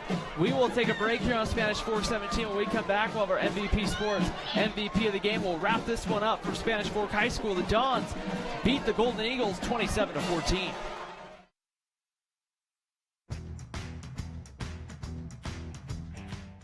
Hi, welcome to Two Jacks Pizza. For the best pizza you'll ever taste and our world-famous cheese sticks, come to Two Jacks Pizza on Main Street in Spanish Fork, or call us for a quick delivery. Are you hungry yet? MVP Sports is the #1 source for sporting goods in Spanish Fork. Football, soccer, all the fall sports, we've got you covered. Check out our new custom t-shirt builder. Design at home and we'll build it for you. MVP Sports, 72 North Main in Spanish Fork. I definitely recommend the Driggs team. They're amazing. Hi, my name is Greg Driggs. I'm the local manager for Prime Mortgage Lending, where our motto is find a path to yes. Stop by our office today on Main Street and let us help you get into your brand new home. The best time to check your furnace is before it fails, and you can rely on Triple T to do the job right. Our technicians are trained every year so you can sleep better at night, knowing your furnace is safe to operate. Call Triple T at 798-7711 to schedule your tune-up today. Need a new car or truck? The Car Guys has the best selection of used vehicles at the best prices in Spanish Fork. The Car Guys know their automobiles to get you the best car for your needs and your budget. The Car Guys at 872 North Main in Spanish Fork. Wild Mustangs. They're supposed to be one of the most gentle creatures in nature. State Farm knows that for every one of those moments, there's one of these. That's why more people save money by combining their home and auto with State Farm. Call State Farm agent Lance Wilson today. Nobody plans on getting in an accident, but if it does happen, you can rely on the expertise of Mike McKell to protect and fight for your rights. Specializing in personal injury law, Mike McKell is the attorney you need. Contact Mike at McKell, Christiansen, and Wise.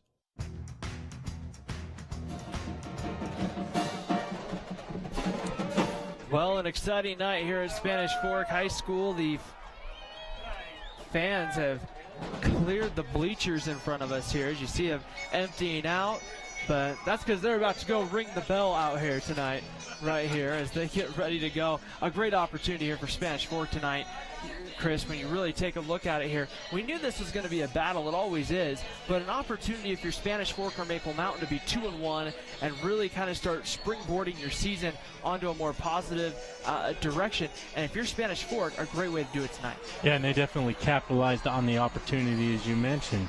They played a pretty solid game, very impressive defensive showing here.